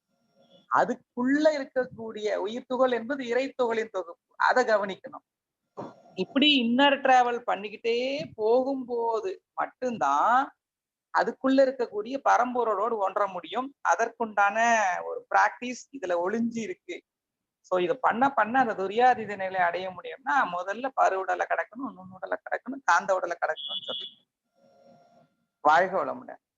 நன்றி ஐயா, மிக்க நன்றி. அடுத்த மல்லிகா காளியப்பனம்மா, அன்மியூட் செய்து கொண்டு கேள்வியில கேளுங்களம்மா. மல்லிகா காளியப்பன் ஐயா. நன்றிங்க. வாழ்க ஐயா. மல்லிகா காளியப்பன், மேடவாக்கு மன்றம், சென்னையில இருந்து பேசுறேங்க. எப்படிங்க இருக்கீங்க? நல்லா இருக்கீங்களா? ரொம்ப சிறப்புங்க, ரொம்ப சிறப்பு. உடற்பயிற்சியினுடைய மேன்மையும் குண்டலினி யோகத்தினுடைய சிறப்பை பற்றியும் ரொம்ப அற்புதமா சொன்னீங்க. இதெல்லாம் ஸ்கூல் காலேஜ் பசங்களுக்கு எல்லாம் போய் சேரணும். ஏன்னா அப்பதான் அதனுடைய பெனிஃபிட்ஸ் என்ன அப்படின்றத பத்தி எக்ஸசைஸ் தெரிஞ்சதுன்னா அவங்க நிச்சயமா செய்வாங்க எல்லாருமே. நான் அற்புதமான விளக்கங்கள் எல்லாம் கொடுத்தீங்க, ரொம்ப சிறப்பா இருந்ததுங்க. என்னுடைய கேள்வி என்னடாங்க, 2 கேள்வி தானங்க. நம்ம நீங்க சொன்னீங்க கண் பயிற்சி செய்யும் பொழுது நம்ம அந்த கண் பொத்துதல் அப்படின்னு சொல்றோம் இல்லைங்கயா, அது 1 நிமிஷம் நம்ம கடைசி நேரத்துல நம்ம கவனிக்கணும். அப்ப அப்படின் போது நம்முடைய முதுகு தண்டுவடமும் நேரா இருக்கணும், அப்படிதானங்கய்யா? அப்பதான் அந்த சக்கரங்கள் ஆதாரமா இருக்கும். கண்டிப்பா எல்லா பயிற்சிக்குமே எல்லா பயிற்சியும் சொல்றதை விட எல்லா நிலைகளிலுமே எப்போ நின்றிருந்தாலும் உட்கார்ந்திருந்தாலும் படுத்திருந்தாலும் பயிற்சி செஞ்சாலும் செய்யலனாலும் முதுகுத்தண்டு நேரா இருக்க வேண்டும் என்பது விதி. நம்மளால முடியல, அட்லீஸ்ட் பயிற்சிக்காவது அந்த முயற்சியை செய்யணும். நம்ம அடிக்கடி சொல்லுவோம் முதுகுத்தண்டு நேரா வச்சுக்கணும் அப்படின்னு சொல்லுவோம். உண்மையில எப்பவும் முதுகுத்தண்டு நேரா இருக்கணும். இதுக்காகதான் பெருமாள் கோயில்ல அற்புதமா அந்த விஷயத்த சொல்லியிருப்பாங்க. நின்றான், இருந்தான், கிடந்தான்னு சொல்லுவாங்க. அது காரணம் முதுகுத்தண்டை நேராக வைத்துக் கொள்ள வேண்டும் என்பதுதான் அந்த 3 நிலைகளையும் சொல்லுவாங்க. முதுகுத்தண்டு நேராக இருக்க வேண்டும். கேள்வி நம்பர் 1. ஓகே, வாழ்க வளமுடன். அதாவது 2வது கேள்வி என்னன்னாங்கய்யா, இப்ப அந்த அருள் நாடி, அந்த சிவநாடி, சக்தி நாடி சொன்னீங்க இல்லையா, இது வந்து நம்முடைய தலைப்பகுதியில தான், அந்த ஆக்னா சக்கரத்துலதான், அங்க அது உள்ளதா இருக்குது இல்லைங்களையா? இல்ல இல்ல இல்ல, முதுகு தண்டுல மைய பகுதியில இருக்கு. நாடியோட சுழுமுனை நீங்க சொன்னீங்களே, அப்ப அப்படின்னும் போது ஆக்னா சக்கரம் அப்படிதான் நானும் நினைச்சேன். ஓகே ஓகே, சொல்லுங்கய்யா. அதாவது முதுகு தண்டுக்குள்ள தண்டுவடம் இருக்கு இல்லையா, பிராக்டிகலா இதை நம்ம பார்க்க முடியும். சரி, அதுக்கு உள்ள சுழிமுனை அப்படிங்கறத நம்ம பார்க்க முடியுமா? முடியாது. அந்த சுழிமுனைக்குள்ள ஒளிஞ்சு இருக்கிறது அருள் நாடி. அந்த அருள் நாடிக்குள்ள இருக்கிறது 12 நாடி. சிவநாடி 8, சக்தி நாடி 4. ஆக அது இயங்கும். துரியாதீதம் பண்ணும்போது அது இயங்குனாதான் துரியாதீதம் நல்லா வரும். அதுக்கு தயார் செய்யறது ஆக்கினையும் மகராசன பயிற்சியையும் காயக்கல்பமும். இப்படி உள்ள ஒன்னோட ஒண்ணு இன்டர்லிங்க்டு, தனியா பிரிச்சு எதையுமே பேச முடியாது. அதனாலதான் எல்லாமே சேர்த்துதே உள்ள இருக்கு. சரி சரி, ஆமா ஆமா. அப்ப அது உணர்வு பூர்வமா தான் அந்த நாடிகள்லாம் நம்ம உணர முடியும். அந்த நாடி இயங்கினா உங்களுக்கு சக்தி மேல வந்து இருக்கும்னு அர்த்தம். சமயத்துல நம்ம உட்காந்து தவம் பண்ணும்போது ஒண்ணுமே விவரமே நெத்தியில ஒண்ணுமே அறிதே தெரியாது, மனம் அமைதியா இருக்காது, ஓடும் வெளியில. அப்போ அந்த நாடி இயங்கலன்னு அர்த்தம். நமக்கு சிறப்பா தவம் இருந்தோம்னா, ஒண்ணுமே இல்லாம சுத்த வெளியாவே இருந்தோம்னா, சுத்த வெளியா இருந்தா நீங்க துரியாதீத நிலையில இருக்கீங்கன்னு அர்த்தம். அதாவது சுத்தவெளினா எண்ணமற்ற நிலை. மனோ நாசம்னு சொல்லலாம், எண்ணமற்ற நிலைன்னு சொல்லலாம், எண்ணம் இறந்த நிலைன்னு சொல்லலாம். அதுக்கு தயார் செய்யறதுதான் ரிலாக்ஸேஷனும் கூட. கொஞ்சம் கொஞ்சமா தயார் பண்றாரு மகரிஷி. அது சிறப்பு. அந்த ரிலாக்ஸேஷன்ல வர சொல்லிட்டீங்க. அதாவது பயிற்சியாளருக்கு இல்ல, ஏற்கனவே தவம் துரியாதீதம் கத்துக்கிட்டவங்களுக்கு இங்க ஒரு துரியாதீதம் பண்ணலாம். அப்புறம் ஒரு துரியாதீதம் பண்ணலாம். இல்ல வெள்ளிக்கிழமை சாந்தி யோகம் பண்ணலாம். சாந்திக்குள்ளேயும் துரியாதீதம் பண்ணலாம், அக்னிக்குள்ளேயும் துரியாதீதம் பண்ணலாம். நன்றிங்க, வாழ்க வளமுடன். வாழ்க வளமுடன். நன்றி அம்மா, வாழ்க வளமுடன். அடுத்ததாக கவிதா அம்மா, உங்களுடைய கேள்வியில கேளுங்கள். அன்மியூட் செய்து கொண்டு கேளுங்கள். கவிதா. வாழ்க வளமுடன் ஐயா. சென்னையில இருந்து பேசுறேன் ஐயா. அப்போ தவம் செய்யறதுக்கு முன்னாடி முதல்ல உடற்பயிற்சி செஞ்சுட்டு செஞ்சா பெட்டரா இருக்குமா? கண்டிப்பா உடற்பயிற்சி செஞ்சுட்டு தவம் பண்றதுதான் சிறப்பு. கேள்வி அதுவாதான் இருக்குன்னு நினைக்கிறேன். நடுவுல வாய்ஸ் பிரேக் ஆயிருச்சு. நன்றி அம்மா, மிக்க நன்றி. சேகர் ஐயா, உங்களுடைய கேள்வியில கேளுங்கள். சேகர், சேகர் ஐயா, வாழ்க வளமுடன். உடற்பயிற்சி சம்பந்தமான விளக்கம் மிக சிறப்பா இருந்ததுங்க ஐயா. நான் ஒரு 4 மணிக்கு எந்திரிச்சு உடற்பயிற்சி செஞ்சுட்டு தவம் செய்யறேங்க ஐயா. அப்போ 4 மணிக்கு செய்யும் போதுங்க, இப்போ வந்து ஒரு ரூம்ல செய்யும் போது லைட் வந்து ஃபுல்லா வந்து ஆஃப் பண்ணிடலாங்களா, இல்ல ஒரு பெட்ரூம் லைட் மட்டும் போடலாங்களா? அது ஒரு கேள்விங்க ஐயா. சார், இன்னொரு கேள்வி என்னன்னா, நான் இரவுல 4 மணிக்கு செய்யும் போது கண் பயிற்சி எப்படிங்கய்யா பார்த்து செய்ய முடியும்? முதல் கேள்வியில 2வது கேள்விக்கு பதில் இருக்கு. சரிங்க சரிங்க. அதாவது இருட்டு ஒரு பெரிய விஷயம் இல்ல, கண்களை மூடிதான் செய்ய போறோம். கண்களை திறந்து செய்யக்கூடிய கைப்பயிற்சி, மகராசனம், கண் பயிற்சி, இதுக்கெல்லாம் கண்கள் திறந்து பண்ணும்போது அந்த அசைவு கரெக்டா நம்ம பார்க்க வேண்டி இருக்கு. அதுல எல்லாம் பாயிண்ட் இருக்கு, அதெல்லாம் நான் பேசல. சோ அதுக்கு போதிய வெளிச்சம் தேவை. சரிங்க. மினிமம் வெளிச்சம் இருந்ததுன்னா அந்த செயல்பாடுகள் சிறப்பா இருக்கும். அதுக்கு மட்டும் லைட் யூஸ் பண்ணிக்கலாங்களா? மத்த நேரத்துல வந்து மினிமம் வெளிச்சம் இருந்தா பெட்டர். அப்படிங்களா? சரிங்க. ஆமா ஆமா. சரிங்கய்யா, நன்றிங்கய்யா, நன்றி. வாழ்க வளமுடன். மிக்க நன்றி. அடுத்ததாக கல்பனா அம்மா, உங்களுடைய கேள்வியில கேளுங்களம்மா. அன்மியூட் செய்து கொள்ளுங்கள். கல்பனா ஐயோ. வாழ்க வளமுடன் ஐயா. ஐயா, இப்ப சுழுமுனை நாடி இயங்குதுன்னு நம்மளுக்கு உணர முடியுமா? எப்படி உணர்றதுங்க ஐயா? சுழிமுனை இயங்கிக்கிட்டு இருந்தா இயங்கினா உங்களுக்கு ஆத்மால நல்ல அதிர்வு வரும். அது இயங்கலைன்னா எப்படா தவம் முடிப்பாங்க அப்படின்னு நினைச்சுக்கிட்டு உட்கார்ந்துருக்கும். எப்படிங்க ஐயா? புரியல. அதாவது நீங்க தவம் பண்றீங்க. ஆமாங்க ஐயா. இப்ப தவம் வந்து யாரை எடுத்துக்கிட்டு இருக்காங்க? ஒரு ஆசிரியர் எடுத்துக்கிட்டு இருக்காங்க. சரி. இந்த ஆசிரியர் எப்பதான் தவம் முடிப்பாரோ, ரொம்ப நேரம் தவம் பண்ணிக்கிட்டு இருக்காருன்னா நீங்க தவத்துல லயம் ஆகலைன்னு அர்த்தம். ஓ. உங்களுக்கு சுழிமுனை இயங்கிக்கிட்டு இருந்தா புருவ மத்தியில நல்ல அழுத்தம் தெரியும். ஆக்கினை பண்ணா அடுத்து துரியமோ துரியாதீதமோ நீங்க சிறப்பு தவங்கள் ஏதாவது பண்ணிக்கிட்டு இருக்கும் போது அந்த பர்டிகுலர் பஞ்சபூத தவம் பண்ணாலும் பர்டிகுலர் இடத்தோட லயமாக முடியும். அப்படி இருந்தாதான் அது சிறப்பு. அதுதான் இங்க சுழிமுனை சிறப்பா இயங்கினாதான் தவம் வரும்னு சொன்னோம். தவம் செய்வதற்கு சுழிமுனை அவசியம். அதுதான் உடற்பயிற்சியில நிறைய அசைவுகள்ல ஒழிச்சு வச்சிருக்காங்க சாமிஜி. சரிங்க, நன்றிங்க ஐயா. நன்றிங்க. வாழ்க வளம். வாழ்க வளம். ரொம்ப நாளா இந்த டவுட் இருந்ததுங்க ஐயா. வாழ்க வளம் ஐயா. வாழ்க வளம். வாழ்க வளம். மிக்க நன்றி அம்மா, வாழ்த்துக்கள். வாழ்க வளம். அடுத்ததாக சாந்தி கண்ணன் அம்மா, கேளுங்க உங்களுடைய கேள்விகளை. வாழ்க வளமுடன் ஐயா. வாழ்க வளம். வாழ்க. நான் கேட்க வேண்டிய 2 கேள்வியும் 2 பேர் கேட்டாங்க. கண் பயிற்சி அப்ப வெளிச்சம் இல்லாம கொஞ்சம் வெளிச்சமா இருக்கு, அது சரியான்னு கேட்கணும்னு சொன்னேன். அது ஒருத்தங்க கேட்டாங்க. உங்களுக்கு பார்வை தெரிகிற அளவுக்கு வெளிச்சம் இருந்தா போதும்.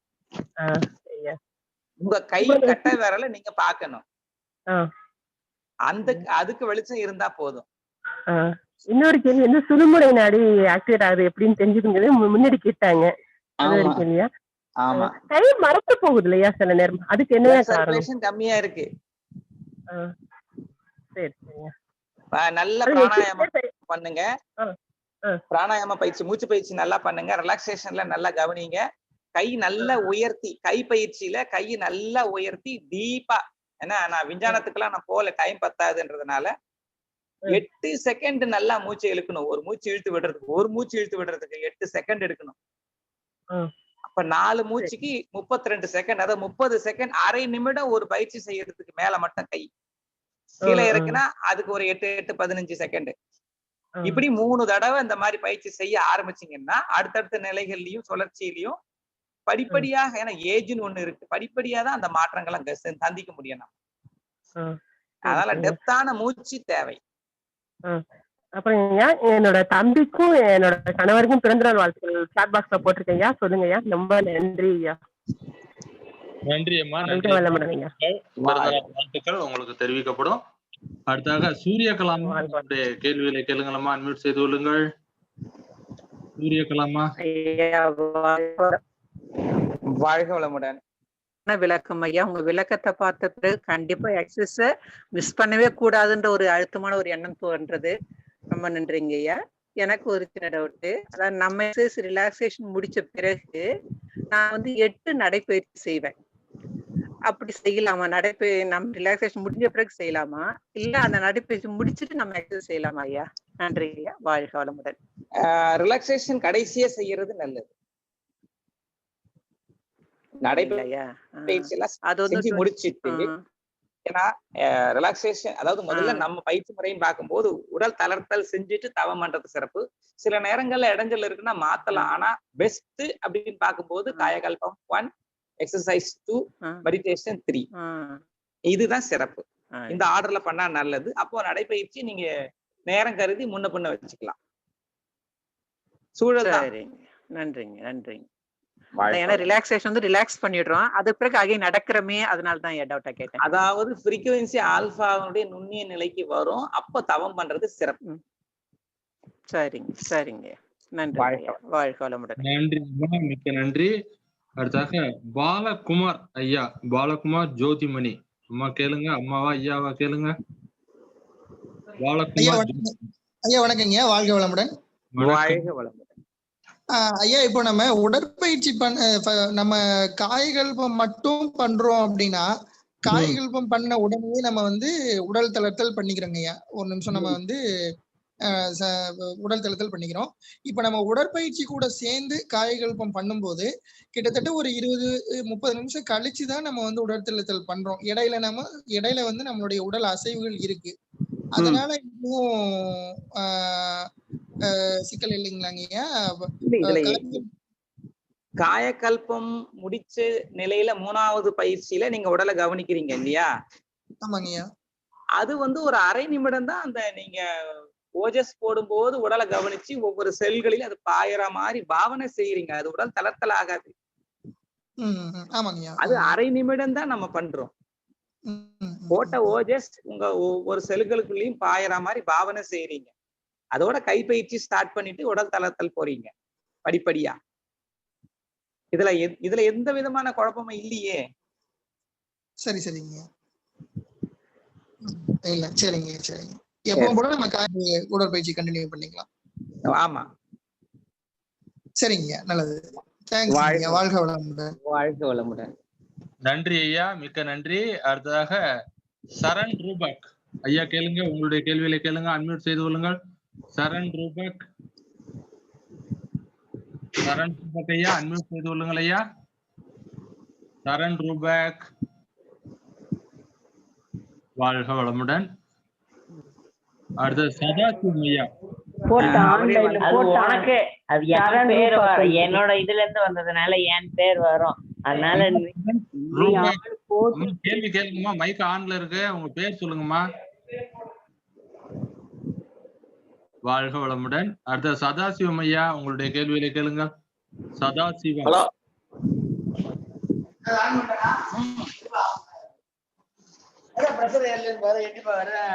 சதாசிவம் ஐயா, கேள்வி கேளுங்க.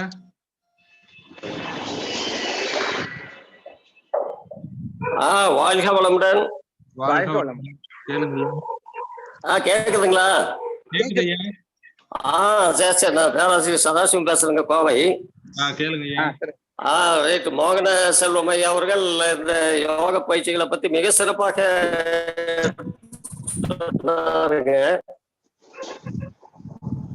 ஐயா உங்க சிக்னல் கரெக்டா ஐயா, விட்டு விட்டு கேக்குது. கொஞ்சம் சிக்னல் இருக்கிற இடமா வந்து உட்கார்ந்து கேளுங்க ஐயா. கட்டாய் வருது. இப்ப கேக்குதுங்களா? இங்க சிக்னல் இருக்குங்களா? இங்க சரியா கேக்குதுங்களா? சரி சரி கேளுங்க கேளுங்க.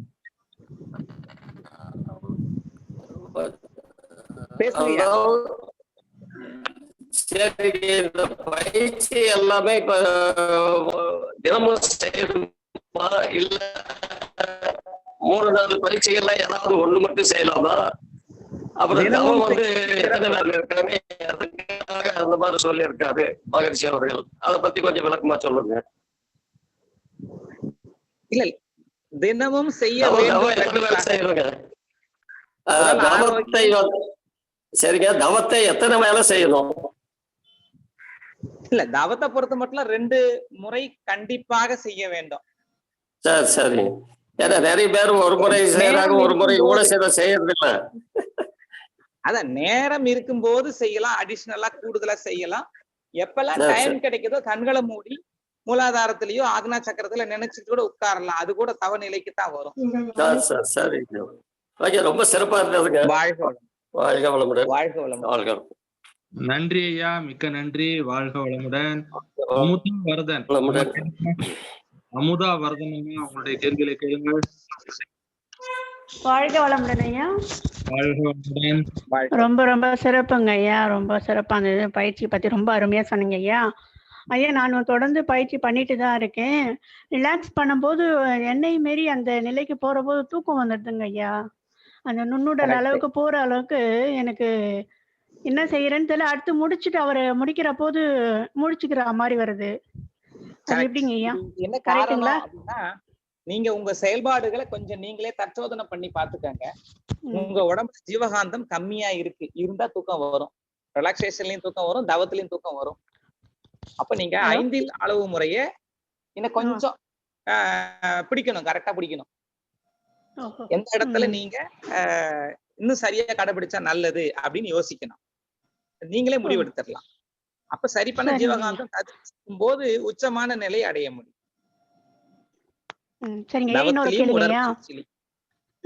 சரிங்க. இன்னொரு கேள்வி. ஒரு 2 மணி நேரம் நின்னுந்தோம்னா அந்த குதிக்கால் பின்னாடி பக்கம் கொஞ்சம் வலிக்குதுங்க ஐயா. ஒரு 2 மணி நேரம் நின்னு சமையல் செய்யறோம். வலிக்கும் மாமா, எல்லாருக்குமே வலிக்கும். ஒண்ணு. ரெண்டாவது காரணம் என்னன்னா வெயிட் அதிகமா இருந்தா வலிக்கும்.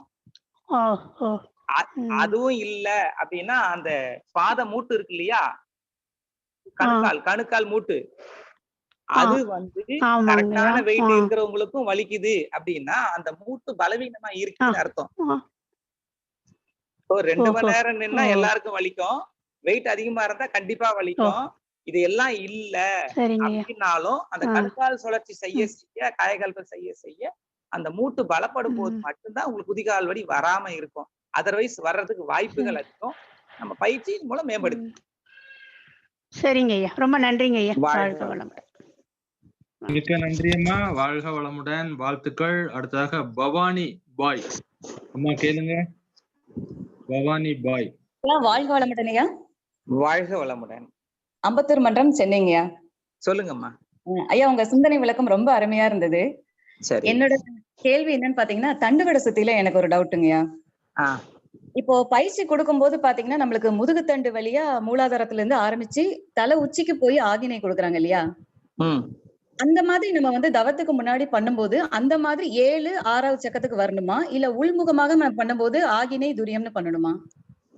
அதாவது தண்டுவட சுத்திங்கிறது செல்ஃபா பண்ணிக்கிறது நம்ம தவத்துல.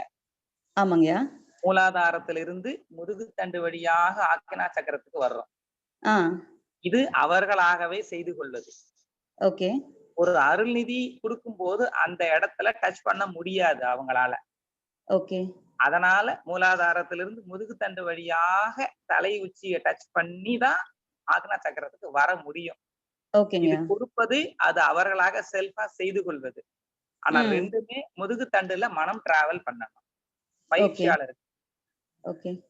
இதுதான் அங்க விஷயம், வேற ஒண்ணும் கிடையாது. நீங்க பண்ணிக்கிறதுங்கிறது நீங்களா பண்ணிக்கிறது முதுகு தண்டு வழியா நீங்களா கவனத்தோட மேல கொண்டு வரணும். ஓகேங்க.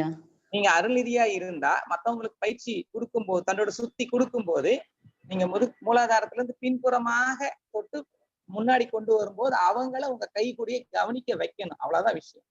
ஓகேங்க. இப்போ நம்ம பண்ணும்போது நீங்க சொல்றீங்க ஆகினை வரைக்கும் வரும்போது அப்ப நம்ம துரியம் டச் பண்ண மாட்டோமா? இல்ல, தேவையில்லை. ஓ, அப்ப 6 சக்கரம் மட்டும் தான் நம்ம டிராவல் பண்றோமாங்கய்யா?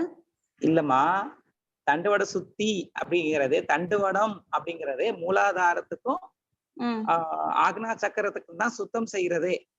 ஓகே. அதுக்கு மேலதான் துரியம் இருக்கு. ஆகினைக்கு சரி பண்ணாலே, அதாவது ஆகினைக்கும் அதாவது புருவ மத்திக்கும் மூலாதாரத்துக்கும் இடையில உள்ள தண்டுவடத்தை தூய்மை செய்வது தண்டுவட சுத்தியோட நோக்கம். ஓகேங்க. ஓகேங்க. ரொம்ப தூரம் எல்லாம் இல்ல அது.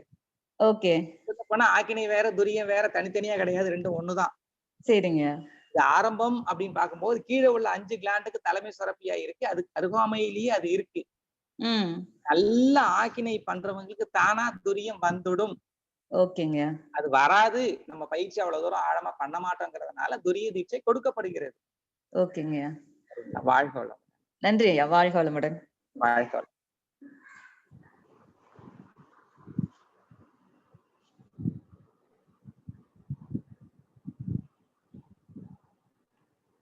வாழ்க வளமுடன். வாழ்க வளமுடன். ஸ்ரீனிவாசன், திருவண்ணாமலையில இருந்து பேசுறேங்கய்யா. சொல்லுங்கய்யா. மிக அற்புதமான விளக்கம்யா. உடற்பயிற்சி மகரிஷி வடிவமைச்சிருக்காரு. அது குண்டலினி யோகத்துக்கு எந்த அளவுக்கு யூஸ்ஃபுல்லா இருக்கு, அதுக்குள்ள இருக்கக்கூடிய சூக்குமங்கள் எல்லாத்தையுமே நீங்க அழகா வெளிப்படுத்திட்டீங்க. மிக்க நன்றி. இது வரைக்கும் உடற்பயிற்சி மிஸ் பண்றவங்க கூட உங்க ஸ்பீச்சை கேட்டதுக்கு அப்புறம் கண்டிப்பா செய்வாங்கய்யா. மிக அற்புதம். உடற்பயிற்சி அப்படின்றது உடலை சீரமைக்கக்கூடிய பயிற்சி இல்லைங்களா? ஆமா. அது மனதையும் ஜீவகாந்தத்தையும் கூட சீரமைக்குதுங்களா? கண்டிப்பா கண்டிப்பா. கூடவே தவத்துக்கு தயார் செய்யக்கூடிய அடித்தளம். சரிங்க. மிக்க நன்றிங்கய்யா. வாழ்க வளம். நன்றி ஐயா, வாழ்த்துக்கள். அடுத்ததாக நிறைவாக அருள்நிதி சபரீஷ் ஐயா, உங்களுடைய கேள்விகளை கேளுங்கள். ஐயா வாழ்க வளமுடன் ஐயா. வாழ்க வளமுடன். வாழ்க வளமுடன். ரொம்ப அருமையான விளக்கம் ஐயா, மனமார்ந்த நன்றிகள் ஐயா. ஐயா, என்னுடைய கேள்வி வந்து நான் வந்து ஆக்கினி தவம் பண்ணும்போதும் சரி, சுவாதிஷ்டானம் அந்த 9 மைய தவம் பண்ணும்போதும் சரிங்க ஐயா. அதாவது இப்ப ஆக்கினியில வந்து நம்ம எல்லா சக்கரமும் பின்னாடி முதுகு தண்டில் தான் இருக்குன்னு ஒரு உணர்வு இருக்குன்னு ஒரு உணர்வு. ஆனா ஆக்கினை மட்டும் நம்ம புருவ மத்தி கிட்ட வந்துருதுங்க ஐயா. அப்படின்னா இப்போ 2 இடத்துல இருக்குங்க ஐயா. அதுக்கு எந்த சக்கரமும் முன்னாடியோ பின்னாடியோ இல்லை.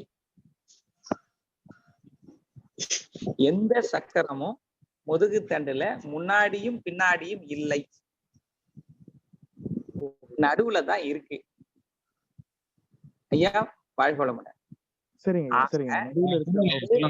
அந்த இடத்துல டச் பண்ண முடியாது அப்படிங்கிறதுக்காக தீட்சை கொடுக்கும் போது முதுகு தண்டு வழியா எடுத்துட்டு வருவாங்க, புருவ மத்தியில முன்னாடி டச் பண்ணி காட்டுவாங்க. ஆனா உண்மையிலேயே சக்கராஸ் அதாவது கிளான்ஸ் வந்து சென்டர்ல இருக்கு. ஆக்சுவலி முதுகு தண்டே முன்னாடியும் பின்னாடியும் இல்ல, நடுவுல தான் இருக்கு. ஸோ அதனுடைய சென்டர்ல தான் இந்த நாடிகள் இருக்கு, இடகலை இருக்கு, பிங்கலை இருக்கு, சுழிமுனை இருக்கு. அதுக்குள்ள இந்த ஆற்றலை கன்வெர்ட் பண்ணி மேல எடுத்துட்டு போற டெக்னிக் தான் யோகமே, குண்டலினி யோகமே. அதனால புருவ மத்தி அப்படிங்கிறது நம்ம தொட்டு காட்டுற இடம் தான். உண்மையிலேயே புருவ மத்தி ஆக்னா சக்கரம் கிடையாது. ஆற்றல் குவியற இடம் மூளையினுடைய நடுப்பகுதி. நமக்கு அருகாமையில தொட்டு காட்டுவாங்க ஆசிரியர்கள், முன்னாடியும் தலையில துரியம் மூலாதாரம் எல்லாமே தொட்டு காட்டுறது வசதிக்காகவும் அதுக்கு அருகாமையில் கொண்டு வர்ற இடம் தான். சரிங்களா? சரிங்க ஐயா, நன்றி ஐயா. மிக்க நன்றி ஐயா. அடுத்ததாக பாலாஜி ஐயா, உங்களுடைய கேள்விகளை கேளுங்கள். அன்மியூட் செய்து கொண்டு. பாலாஜி, சென்னை. வாழ்க வளமுடன்.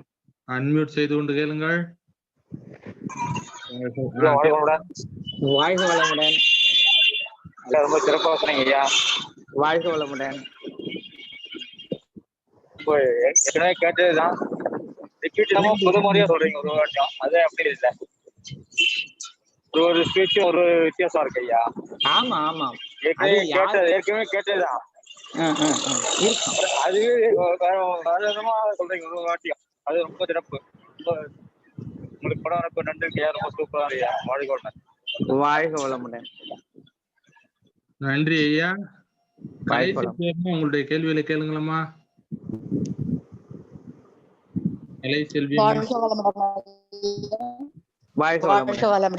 வேலூர்ல இருந்து கலை. உங்களுடைய உடற்பயிற்சியின் மேன்மையும் குண்டலினி யோகத்தின் சிறப்பு ரொம்ப அருமையாக இருந்ததுங்க ஐயா. எனக்கு ஒரு சந்தேகங்க ஐயா. உடற்பயிற்சி பண்ணும்போது எனக்கு எப்பயுமே நல்ல ஒரு ஏப்பமும் அபான வாயுவும் நல்லா வெளியேறினே இருக்குதுங்க ஐயா. தினந்தோறும் பயிற்சி நான் ஒரு 15 வருஷமா பண்ணிட்டு இருக்கிறேன். எப்பயுமே அதே மாதிரி தான் இருந்துட்டே இருக்குது. அது பரவாயில்லைங்களா ஐயா? நல்லதுக்கான. முதல்ல வயசு என்னம்மா? எனக்கு வந்து 54 வயசு ஆகுதுங்க. 40 தாண்டியாச்சு. ஒண்ணு. ஆமாங்க. செரிமானம் தான், செரிமானம் ஒழுங்கா இருக்கணும். அதுக்கு உணவுல கொஞ்சம் கான்சென்ட்ரேட் பண்ணணும். குறிப்பா நான் ஏற்கனவே சொன்ன பதில்தான், 5 அளவு முறையை கரெக்டா ஃபாலோ பண்ணா பாதி பிரச்சனைகள் குறையும். நம்ம பயிற்சி முறைகள் ஹோப் பண்ணும். அதுதான் உடற்பயிற்சி பண்ணும்போதுதான் அந்த மாதிரி நல்லா ஏப்பம் வருது, நல்லா அபான வாயு ரிலீஸ் ஆகுது. கண்டிப்பா கண்டிப்பா, அது தப்பு இல்ல. இன்னும் கொஞ்சம் நீங்க கான்சென்ட்ரேட் பண்ணீங்கன்னா நீங்க சமநிலைக்கு வரலாம், இயல்பு நிலைக்கு திரும்பலாம். அதனால ஒண்ணும் பிரச்சனை எல்லாம் இல்லைங்க. இல்ல பிரச்சனை இல்ல. உணவுல கான்சென்ட்ரேட் பண்ணுங்க, அவ்வளவுதான். சரிங்க. பயிற்சியோட கொஞ்சம் உணவு 5 அளவு முறை. வாழ்க வளமுடன். நன்றி அம்மா. அடுத்ததாக ஆறுமுகம் ஐயா, உங்களுடைய கேள்விகளை கேளுங்கள். ஆறுமுகம் ஐயா கேட்கலாம். அன்மியூட் செய்து கொள்ள வேண்டும். அன்மியூட் செய்து. ஐயா வாழ்க வளமுடன்.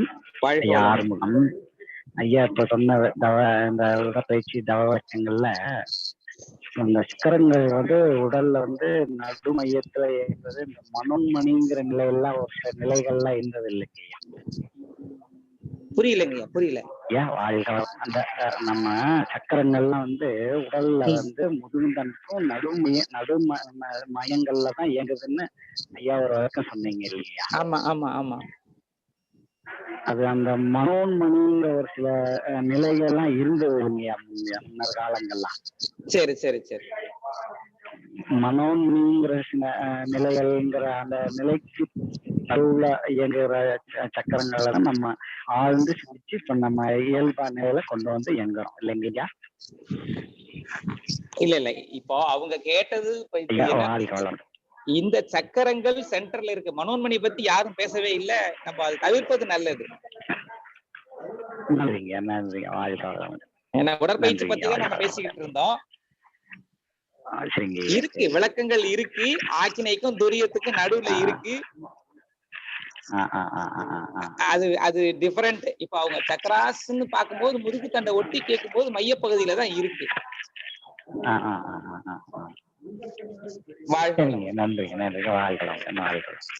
நன்றி ஐயா. நிறைவாக ராஜமாணிக்கம் ஐயா, உங்களுடைய கேள்விகளை கேளுங்கள். அருள்நிதி ராஜமாணிக்கம், அன்மியூட் செய்து கொண்டு கேளுங்கள் ஐயா. ஐயா, உங்களுடைய கைபேசியை அன்மியூட் செய்து கொள்ளலாம். ஐயா நான் மாணிக்கம் பேசுறேங்க ஐயா, காசக்காரன் சேலம். ஐயா, நான் தவம் செய்யறப்பங்க இந்த ஆகினை துரியெல்லாம் செய்யறப்ப நல்லா வருதுங்க. அப்ப எனக்கு இந்த உமிழ்நீர் கொஞ்சமா வாயில சுரக்குதுங்க. அது இல்ல எந்த தவம் செஞ்சாலுமே அந்த மாதிரி வருதுங்க. பரவாயில்லைங்களா ஐயா? அது அதுக்கு இதுக்கு சம்பந்தமே இல்லையம்மா. சரிங்க, கொஞ்சம் அது நான் நோட்டீஸ் பண்றேன். தவம் ஆகினை துரியம் எல்லாமே முடியாது எல்லாமே. சும்மா ஒரு உமிழ்நீர் கொஞ்சம் தொண்டையில கொஞ்சம் நல்லா இதமா இருக்குங்க. அப்படி வருங்களா இல்ல எனக்கு அப்படி வருது? அதான் ஒரு டவுட் கேட்கலாம். இல்ல, இது இந்த பயிற்சி முறைக்கும் அதுக்கும் எந்த விஷயமும் தொடர்பு இல்ல. சரிங்க. ஆனாலும் கொஞ்சம் கவனிக்க வேண்டிய விஷயம்தான். பார்க்கணும். என்னங்கய்யா பார்க்கணும்? இல்ல, நம்ம உடற்பயிற்சிக்கு அதுக்கு நேரடியான தொடர்பு இல்ல. அது பஞ்சேந்திரியம் சம்பந்தப்பட்டது. நீங்க அந்த தவத்தையும் கொஞ்சம் ஆழமா கூடவே நல்லா பண்ணிக்கிட்டே வர்றீங்கன்னா அது அதிகம் செய்யறது இல்ல. அததான் ஏதாவது ஒரு காரணம் இருக்கும். அதை நம்ம செய்யும் போது சமநிலைக்கு வர்றதுக்கு வாய்ப்பு இருக்கு. ஓ சரிங்க, விசுத்தி நல்லா பண்ணணும். ஆமா ஆமா, பஞ்சேந்திரியம் பண்ணாதான் உங்களுக்கு நீங்க துரியாதீதம் சொல்றீங்க. பஞ்சேந்திரியம் பண்ணாம துரியாதீதம் வராது. துரியாதீத நிலை தவம் பண்ணலாம். துரியாதீத நிலைக்கு போகணும்னா பஞ்சேந்திரியம் மஸ்ட். ஆமா, கண்டிப்பா பண்ணுங்க. நன்றி. அடுத்ததா மோகன் ஐயா, கேள்விகளை கேளுங்கள். 2 பேர் இருக்கிறாங்க. மோகன் ஐயா, ஈரோடு மோகன், அன்மியூட் செய்து விடலாம். வாழ்க வளமுடன் ஐயா. நீங்க உடல் கவனிக்கணும் அப்படிங்கிறீங்க, அதுக்கு உயிரை கவனிக்கணும். அதுக்கு அடுத்தது அந்த காந்தம், அந்த காந்தத்துக்குள்ள கவனிக்கிறப்ப இறைநிலை கவனிக்கலாம். இதுல எனக்கு என்ன டவுட்னா, இப்ப நம்ம உடல் அதை கவனிக்கிறோம், அது ஈஸியா இருக்கு. அடுத்ததா அதை கவனிச்சு இருக்கிறப்ப ஒரு உடல் மிக்க ஒரு உணர்வு தெரியுது. அது நான் என்ன நினைக்கிறேன்னா, இந்த உயிருடைய ஒரு தன்மாற்ற நிலையான அந்த அழுத்தம் அப்படிங்கிற உணர்வை தான் நம்ம உடல் முழுக்க ஒரு கும்முன்னு ஒரு உணர்ற மாதிரி தெரியுது. நம்ம ஆக்னியில கூட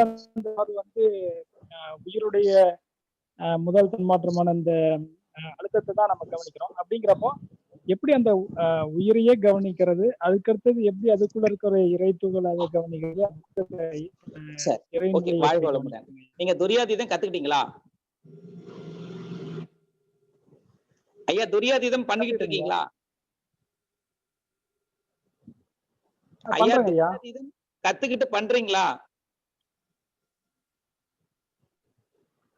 ஆமாங்கய்யா, கத்துக்கிட்டு பண்ணிட்டு இருக்கிறோம். அப்ப எப்படி, அப்ப துரியாதீதம் எப்படி பண்றீங்க? இல்ல, துரியாதீதம் எப்படி பண்றீங்க? இல்ல அதே டவுட் தாங்கய்யா அங்கேயும் வருது எனக்கு. சரி, இப்போ ஒரு சின்ன விளக்கம், பாவனையா தான் இருக்கு. சரி, ஒரு சின்ன விளக்கம், சின்ன உதாரணத்தோட சொல்றேன். ஒரு லட்டு இருக்கு. லட்டுல ஒரு லட்டுங்கிறது நாம, லட்டுல ஒரு 100 பூந்தி இருக்கு. அது செல்கள் இல்லையா? ஆமாங்க. ஒரு பூந்தியை தனியா எடுத்துக்கலாம். சரிங்க. ஒரு பூந்திக்குள்ள 100 கடலை மாவு துகள் இருக்கு. ஓகே. அது இப்போ நீங்க பார்க்கணும், லட்டை பார்க்கணும். அப்புறம் லட்டை மறந்துட்டு பூந்தியை கவனிக்கணும். பூந்திக்குள்ள இருக்கிற ஒரு கடலை மாவு துகளை கவனிக்கணும். அதுதான் இப்படி நுணுகி நுணுகி பாக்குறது. இப்போ உங்களுக்கு கடலை மாவு துகளை பார்க்கும்போது லட்டு தெரியாது. இது மாதிரி பருவுடல், இந்த உதாரணம், பருவுடலுக்குள்ள 60 பில்லியனுக்கு மேல செல்கள் இருக்கு. ஒரு செல்ல பகுத்து பார்க்கும்போது கோடிக்கணக்கான உயிர்த்துகள், ஒரு உயிர்த்துகளுக்குள்ள இறைத்துகள். அப்ப நீங்க செல்ல கவனிக்கும் போது அது பருவுடல் பாக்குறீங்க. பருவுடலை மறந்து உயிர்த்துகளை நுண்ணுடலை கவனிக்கும் போது பருவுடல் மறைஞ்சிடும். அதுக்குள்ள கூர்ந்து அதை கவனிக்கணும். அதுக்குள்ள பார்க்கும்போது அடுத்த நிலை. இப்படிதான் ஒண்ணுக்குள்ள ஒண்ணு போக முடியும். இதுதான் அங்க விஷயம். இது இப்படி போகும்போது மட்டும்தான் அந்த துரியாதீத நிலை அடைய முடியும். வாழ்க வளம். நன்றி ஐயா, மிக்க நன்றி. 1+1 ஐயா பேரை சொல்லி கேளுங்க ஐயா, பேரையும் ஊரையும் சொல்லுங்க. 1+1 ஐயா வாழ்க வளமுடன். அம்மா சென்னை கலாசை சென்னை கலாசை ஐயா. நல்லதுமா, குரல் சொன்ன உடனே குரல் தெரிஞ்சிருச்சம்மா, கேளுங்கம்மா. அதே மாறி என் பேர் வருது டக்குன்னு 1+1 மாறி போகுது. சரி ஐயா வாழ்க வளமுடன். மோகனம் செல்வம் ஐயா வாழ்க வளமுடன். வாழ்க வளமுடன். நல்ல கேள்வி இல்லைங்கய்யா, பாராட்டுதான்.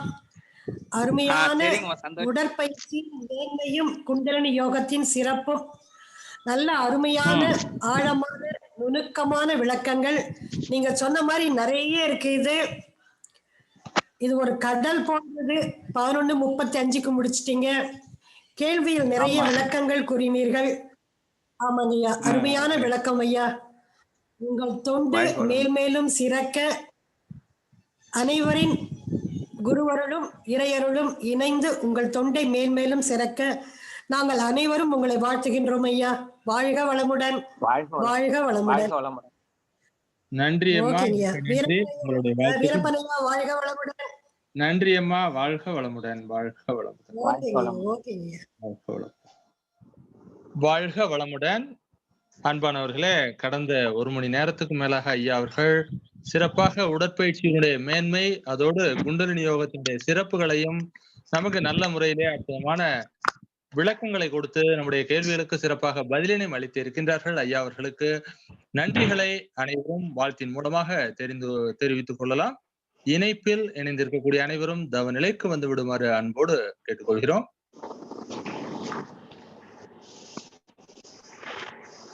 மதிப்பிற்கும் மரியாதைக்கும் உரிய பேராசிரியர் மோகன செல்வம் ஐயா அவர்கள் வாழ்க வளமுடன். ஐயா அவர்களின் உடல் நலம் வாழ்க வளமுடன். ஐயா அவர்களின் அன்பு குடும்பம் வாழ்க வளமுடன். ஐயா அவர்களின் அனைத்து பணிகளும் சிறப்பாக நடைபெற வாழ்க வளமுடன். அன்பானவர்களே, இன்றைய தினம் கும்பகோணத்திலிருந்து கண்ணன் பரத் அவர்கள் பிறந்த நாள் கொண்டாடி மகிழ்ந்து வருகின்றார்கள். இன்றைய தினம் பிறந்த நாள் கொண்டாடி மகிழ்ந்து வரும் கண்ணன் பரத் அவர்கள் அருட்பேராற்றல் கருணையினால் உடல் நலம் நீலாயில் நிறை செல்வம் உயர்ப்புகள் மெய்ஞானம் ஓங்கி வாழ்க வளமுடன் என குருவினுடைய நினைவில் இருந்து வாழ்த்தி மகிழ்கின்றோம். அதே போல சஞ்சய் அவர்களும் 14வது பிறந்த நாளை இன்றைய தினம் கொண்டாடி வருகின்றார்கள். இன்றைய தினம் பிறந்த நாள் கொண்டாடி மகிழும் சஞ்சய் அவர்கள் அருட்பேராற்றல் கருணையினால் உடல் நலம் நீலாவில் நிறை செல்வம் உயர்ப்புகள் மெய்ஞானம் ஓங்கி வாழ்க வளமுடன் என வாழ்த்தி மகிழ்கின்றோம். அன்பானவர்களே, இந்த இணைப்பு நமக்கு சிறப்பாக நடைபெறுவதற்கு உதவி செய்த மதிப்பிற்கும் மரியாதைக்கும் உரிய நமது உலக சமுதாய சேவா சங்கத்தினுடைய தலைவர் அருள்நிதி பத்மஸ்ரீ SKM மயிலானந்தன் ஐயா அவர்களுக்கு மனமார்ந்த நன்றிகளையும் வாழ்க வளமுடன் வாழ்த்துக்களையும் தெரிவித்து மகிழ்கின்றோம். அதே போல இணையம் வழியாக இந்த இணைப்பு காலை 5:25 மணி முதல் இரவு 9 மணி வரை பல்வேறு நிகழ்ச்சிகளோடு சிறப்பாக இயக்கிக் கொண்டிருக்கும் நமது உலக சமுதாய சேவா சங்கத்தினுடைய தகவல் தொழில்நுட்ப இயக்குனர் மதிப்பிற்கும் மரியாதைக்கும் உரிய பேராசிரியர் அருள்நிதி கிருஷ் முரளி ஈஸ்வர் ஐயா அவர்களுக்கும் மனமார்ந்த நன்றிகளையும் வாழ்க வளமுடன் வாழ்த்துக்களையும் தெரிவித்து மகிழ்கின்றோம். இந்த இணைப்பை இணையம் வழியாக நடத்துவதற்கு பல்வேறு டெக்னிக்கல் சப்போர்ட் உதவிகளை செய்து கொண்டிருக்கும் விஜய் ஐயா அவர்களுக்கும், ஆலியாரிலிருந்து ஒவ்வொரு நாளும் நிகழ்ச்சிகளை சிறப்பாக அமைத்து வழிநடத்தி கொண்டிருக்கும் நமது உலக சமுதாய சேவா சங்கத்தினுடைய தகவல் தொழில்நுட்ப இணை இயக்குனர் பேராசிரியர் முனைவர் அருள்நிதி சக்தி குமாரவேல் ஐயா அவர்களுக்கும், ஒவ்வொரு நாள் நிகழ்ச்சியையும் வேதாத்திரியம் ஃபார் வேர்ல்டு பீஸ் பேஸ்வர்க் மற்றும் ஸ்கை யோகா யூடியூப் சேனலிலே பதிவேற்றம் செய்து டெக்னிக்கல் சப்போர்ட் உதவிகளை செய்து கொண்டிருக்கும் ஆலியார் டெக்னிக்கல் டீம் உதவியாளர்கள் அனைவருக்கும் மற்றும் ஒருங்கிணைப்பாளர்கள் அனைவருக்கும் மனமார்ந்த நன்றிகளையும் வாழ்க வளமுடன் வாழ்த்துக்களையும் தெரிவித்து மகிழ்கிறோம். அன்பானவர்களே, இன்றைய தினம் நம்முடைய ஆலியார் ஜூம் இணைப்பிலே கலந்து கொண்டு சிறப்பித்த அனைத்து அன்பர்களுக்கும், அதே போல கேள்விகளை கேட்டு நல்ல பதிலை பெற்ற அனைத்து அன்பர்களுக்கும், பிறந்த நாள் திருமண நாள் கொண்டாடும் அனைத்து அன்பர்களுக்கும் நன்றிகளையும் வாழ்க வளமுடன் வாழ்த்துக்களையும் குருவினுடைய நினைவிலிருந்து வாழ்த்தி மகிழ்கின்றோம். இனி நிகழ்ச்சிகள் பற்றிய அறிவிப்புகள். அன்பானவர்களை, இன்று மாலை 6 மணிக்கு தமிழிலே பஞ்சபூத நவக்கிரக தவம் நடைபெற இருக்கின்றது. மாலை 6:30 மணிக்கு காலை பேராசிரியர் பேசிய உரை மறு ஒளிபரப்பு செய்யப்பட இருக்கின்றது. மாலை 7:30 மணிக்கு மலையாள மொழியிலே பஞ்சபூத நவக்கிரக தவம், 8 மணிக்கு மலையாள மொழியிலே கேரளத்திலிருந்து நமக்கு பேராசிரியர் அவர்கள் உரை நிகழ்த்தி 8:30 மணிக்கு நம்முடைய கேள்விகளுக்கு சிறப்பாக பதிலினை அளிக்க இருக்கின்றார்கள். 8:55 மணிக்கு அறிவிப்புகளை தொடர்ந்து உலக நல வாழ்த்தோடு இன்றைய நிகழ்ச்சிகள் நிறைவேறுகின்றன. நாளைய நிகழ்ச்சிகள் வழக்கம் போல் நாளை காலை 5:25 மணிக்கு இறை வணக்கம் குரு வணக்கத்தோடு நம்முடைய ஆலியார் ஜூம் இணைப்பு துவங்குகின்றது. 5:30 மணிக்கு 9 மைய தவம் தமிழிலே நடைபெறும். 6 மணிக்கு உடற்பயிற்சி, 7 மணிக்கு ஆங்கிலத்திலே 9 மைய தவம், பகல் 10:50 மணிக்கு துரிய தவம், தொடர்ந்து மகர்ஷி அவர்களினுடைய கவிதை, தொடர்ந்து பகல் 11 மணிக்கு மௌனம் சர்வரோக நிவாரணி என்ற தலைப்பிலே பேராசிரியர் அருள்நிதி வீரப்பன் ஐயா அவர்கள் சென்னையிலிருந்து நமக்கு நல்ல விளக்கங்களை அளித்து 11:45 மணிக்கு நம்முடைய கேள்விகளுக்கு சிறப்பாக பதிலினை அளிக்க இருக்கின்றார்கள். நாளை மாலை 6 மணிக்கு தமிழிலே துரியதவம், 6:30 மணிக்கு பேராசிரியர் உரை மறு ஒளிபரப்பு செய்யப்பட இருக்கின்றது. 7:30 மணிக்கு ஆங்கிலத்திலே துரியதவம், 8 மணிக்கு ஆங்கிலத்திலே பேராசிரியர் உரை நிகழ்த்தி 8:30 மணிக்கு நம்முடைய கேள்விகளுக்கு சிறப்பாக ஆங்கில மொழியிலே பதிலினையும் அளிக்க இருக்கின்றார்கள்.